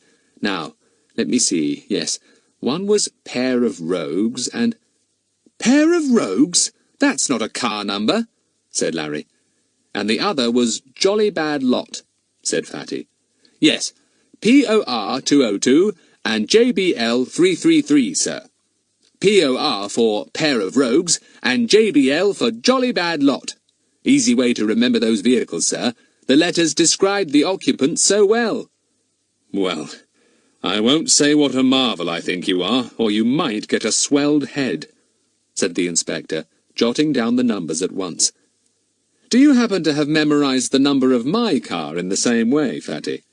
Yes, sir. Your car number is VGF 888, said Fatty promptly. VGF stands for Very Good Fellow, sir. Well, I'm glad to hear that, said the superintendent, getting up. Thanks, Fatty. Thanks, Ern. We can now pin down those 3 rogues and put them somewhere where, I am pretty certain, they will not see many beautiful pictures. What about Mr. Engler's complaint about me, sir? Asked Fatty. You know, breaking and entering into Banshee Towers. Actually, we didn't break in, sir. We came up that underground passage. Well, in the circumstances, considering that you have given me so much help in this case, Frederick, I shall cross out that complaint in my books, said Superintendent Jenks, with a very broad smile indeed. And you needn't worry about Mr. Goon. I am going straight up to the police station to tell him of the unexpected and really astonishing help you have given me this morning. I must say that I think the 5 find-outers are remarkably good detectives. What about Ern? Asked Betts anxiously. Will it be safe for him to go back to Mr. Goon's? Quite safe, said the super. I shall tell him that his nephew Ern was clever enough to spot what is probably the only clue in existence that could lead to the arrest of a smart rogue like Mr. Engler. Well done indeed, Ern. And with that, out went the superintendent, murmuring something to himself. Let's see now. My car's number is VGF, and Fatty said it stood for Very Good Fellow. I just wonder what else Fatty makes those letters stand for when I'm out of favour. He's certainly worth watching, is Frederick Trottville. Chapter 18. You never know what old Fatty is up to. Mr. Goon was amazed to hear what Superintendent Jenks had to say. He simply couldn't believe his ears. All those pictures copied and the originals sold? That fellow Engler must have made a fortune. And you say Ern? Ern, my nephew, was the one that spotted the first clue? I'd never have thought it of Ern. Never. Well, Goon, I shouldn't be surprised if your nephew doesn't make a very fine police officer in some years' time, said Superintendent Jenks briskly. It's a pity you scared him so much and he ran away. He might have been of some use to you. Yes, sir. I sort of lost my temper, said Mr. Goon. I'd like him back, sir. If he's going to be as brainy as you think he is, well, I wouldn't mind teaching him a few things myself, sir, that might be useful to him later on. That's the way to talk, Goon, said the super, getting up and clapping the policeman on the back. Youngsters nowadays have some fine stuff in them, you know. As for that boy Frederick Trottville, well, I pity all the rogues and swindlers and thieves in a few years' time. Once Frederick gets those brains of his to work, they won't have a chance. I think I'll go down to the Trottville's house and have a word with Ern, said Goon, getting up. His mother's been after me about him when she heard he wasn't here. Very angry she was. Not with Ern, but with me. Ah, you just tell her how clever Ern has been. That will calm her down, said the super. Well, goodbye, Goon. I'll let you know when we catch those swindlers. You'll have Ern back, of course, and no hard words said on either side. And by the way, what a very nice, well-behaved dog he has, hasn't he? Even sits when he's told. I'm sure you'll enjoy having Bingo back too, Goon. He departed, leaving Mr. Goon feeling rather like a pricked balloon, with the air slowly departing from him. Well, he'd better go down and see those find-outers, as they called themselves. Silly name, but no doubt about it, somehow or other, they did solve mysteries and find out extraordinary clues. Maybe it's silly of me to go against them, thought Goon, frowning. Be better if I was more friendly-like, and they'd tell me things. That Ern now, whoever would have thought he had a brain in his head? I can't believe it. He set off on his bicycle to ride to Fatty's house, keeping a sharp lookout for dogs. It was a curious thing, but as soon as dogs saw Mr. Goon riding majestically down the road on his old bicycle, they seemed to have but one thought in their doggy minds, and that was to race out into the road at top speed, barking at the top of their voices, and leap at poor Mr. Goon's ankles as his feet went up and down on the pedals. Down in the shed, no one guessed that Mr. Goon was coming. They were all talking about their adventures in Banshee Towers. "The most exciting part was where we set off the Wailing Banshee machinery," said Larry. "My word, that was a clever stunt of Mr. Engler's, wasn't it?" "I wish we had that machinery here," said Fatty. "What a shock everyone would get in the middle of the night." "Well, if you particularly want to give your neighbours a shock, you don't need Banshee machinery," said Pip, giving Fatty a friendly punch. "All you need is your own frightful wail. You're as good as any Banshee, Fatty. My word, when you wailed in that armour room the first day we were there, I nearly died of fright." "There's only one part of the mystery we didn't solve," said Larry, "and that was why the Banshee apparently chose Thursday for its weekly wail. Why Thursday?" "Well, apparently there really wasn't any mystery about that," said Fatty, "and I needn't have bothered my head over it. Thursday is the turnstile man's half-day off, so he used to set the machinery going to clear everyone away early. Then he'd be able to shut up the place and get off in good time. And I've no doubt that the French artist used to do a bit of packing up then, carefully putting the pictures into those lead pipes ready for collection." "Shh! Someone's coming," said Bets. "Oh, Fatty, it's Mr. Goon. Whatever is he here for?" "To complain about me harbouring Ern, I suppose," said Fatty, hurrying to the window at the back of the shed. "Look, I'm not seeing him this morning. I might be a bit rude if he starts saying anything nasty about old Ern. Now you others tell him that Ern's been marvellous, and that even the Banshee must have been pretty scared of Ern, and... Bang, bang! That was Mr. Goon knocking at the shed door. Fatty immediately leapt out of the window with Buster. "If you have any trouble with Mr. Goon, don't let it worry you," he said, popping his head through the window. "I'll be listening out here, and I'll come to your help at once." Larry then opened the door, and there stood Mr. Goon, not looking nearly so fierce as usual. He stepped in, and to everyone's immense astonishment, smiled and nodded. "Good morning, Mr. Goon," said Betts politely. The others muttered a greeting too. "Well, well," said Mr. Goon in an unexpectedly hearty voice. "Here you all are. Oh, except Frederick. I came to congratulate him, and you all, on helping to solve the mystery of Banshee Towers. Ern, I hear that you were very clever at spotting a very important clue." Ern blushed bright red at this compliment, and couldn't find a word to say. There was an awkward silence. Bingo broke it by suddenly giving a loud bark and rushing at Mr. Goon's ankles. Mr. Goon gave a sickly smile and tried to push him away. "Bingo!" said Ern suddenly in a stern voice. "Stop that! Sit!" And Bingo meekly sat down at once, though he still looked longingly at Mr. Goon's ankles. "Ha! Well-trained dog, that," said Mr. Goon, surprised. I'll be quite pleased to have him back again, Ern. Bring him with you when you come." There was another awkward and astonished silence. Ern broke it. "Do you really want me to come back, Uncle? And Bingo here too? He's not a bad dog, just a bit excitable at times, but he's not much more than a pup." "Oh, he's a fine dog," said Mr. Goon in a hearty voice. "Very fine. Obedient too. My word, he must have scared that old Banshee." Nobody else laughed. They were all still a bit wary of their old enemy. "Of course, you know," said Goon, "that Banshee business is a bit of a fraud. The sort of thing that Frederick would make a lot of. It's said to wail, I know, but I've never heard it whenever I've been near the towers. I bet it wouldn't dare to raise its voice if it saw me anywhere near." "Well, we heard it all right," said Betts. "It sounded like... oh, let me see... like..." And then, from outside the window, came a little wail. Just a very little one at first. Then it became louder and pitched higher in tone, and soon the little room was full of the most heart-rending, eerie wailing that Goon had ever heard.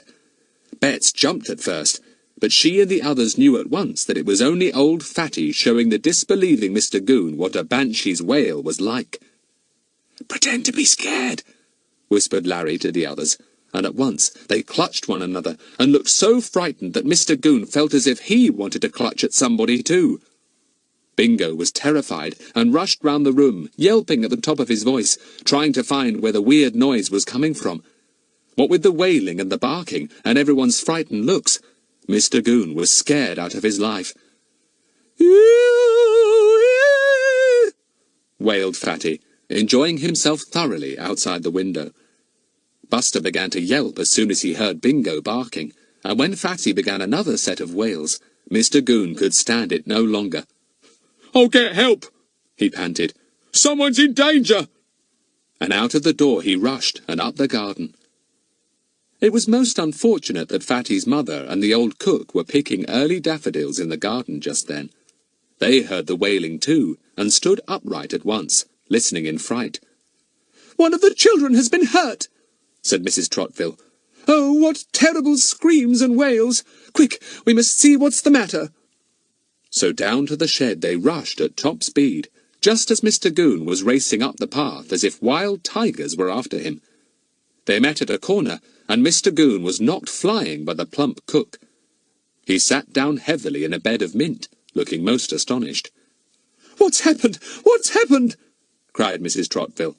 "Has the shed stove fallen over? Has there been an accident?" But Mr. Goon had no breath to reply. He just went on sitting in the mint, panting loudly, hoping that a banshee wouldn't suddenly appear before him. Poor Mr. Goon. Mrs. Trotville and the cook ran to the shed, feeling very anxious indeed. But what in the world was this noise they heard now? No wailing, but shrieks of laughter. Oh, I never thought Mr. Goon could run like that. Oh, good old Banshee! The laughter went on and didn't stop even when Mrs. Trotville walked into the shed and gazed round at everyone in indignation. They had all collapsed into chairs or on the floor. Fatty had climbed back into the room through the window and was wiping tears from his eyes. He had no breath left to be a wailing banshee any longer. Buster and Bingo had gone completely mad and were barking and tearing round and round the room non-stop. "Frederick! What is all this?" demanded Mrs. Trotville in a very cross voice indeed. She poked at Fatty with a hard forefinger as he lay collapsed in a chair. "Oh, Mummy, don't! You know I'm ticklish," said Fatty. "Mummy, I was only being a banshee. Why are you so cross? It's not against the law to wail like a banshee, is it?" And off he went again into another roar of laughter. "I shall fetch your father," said his mother, astounded at Fatty's behaviour. "I really do not know what has come over you all, or Mr. Goon either." "Mr. Goon? What's he doing that's upset you, Mother?" asked Fatty at once.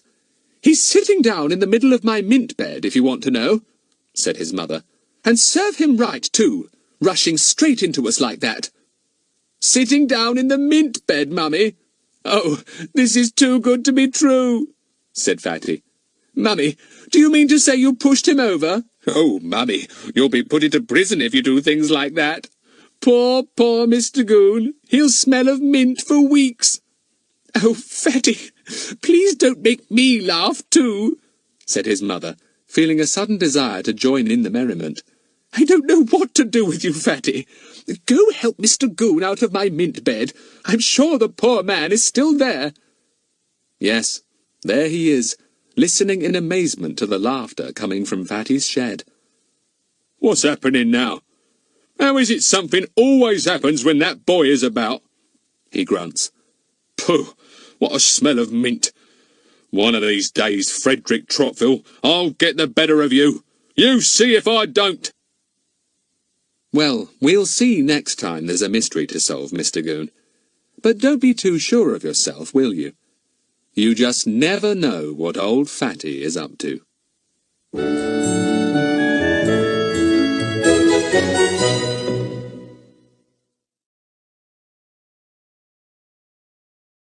Audible hopes you've enjoyed this program. Still there? Yes, there he is, listening in amazement to the laughter coming from Fatty's shed. "What's happening now? How is it something always happens when that boy is about?" he grunts. "Pooh, what a smell of mint! One of these days, Frederick Trotville, I'll get the better of you. You see if I don't." Well, we'll see next time there's a mystery to solve, Mr. Goon. But don't be too sure of yourself, will you? You just never know what old Fatty is up to.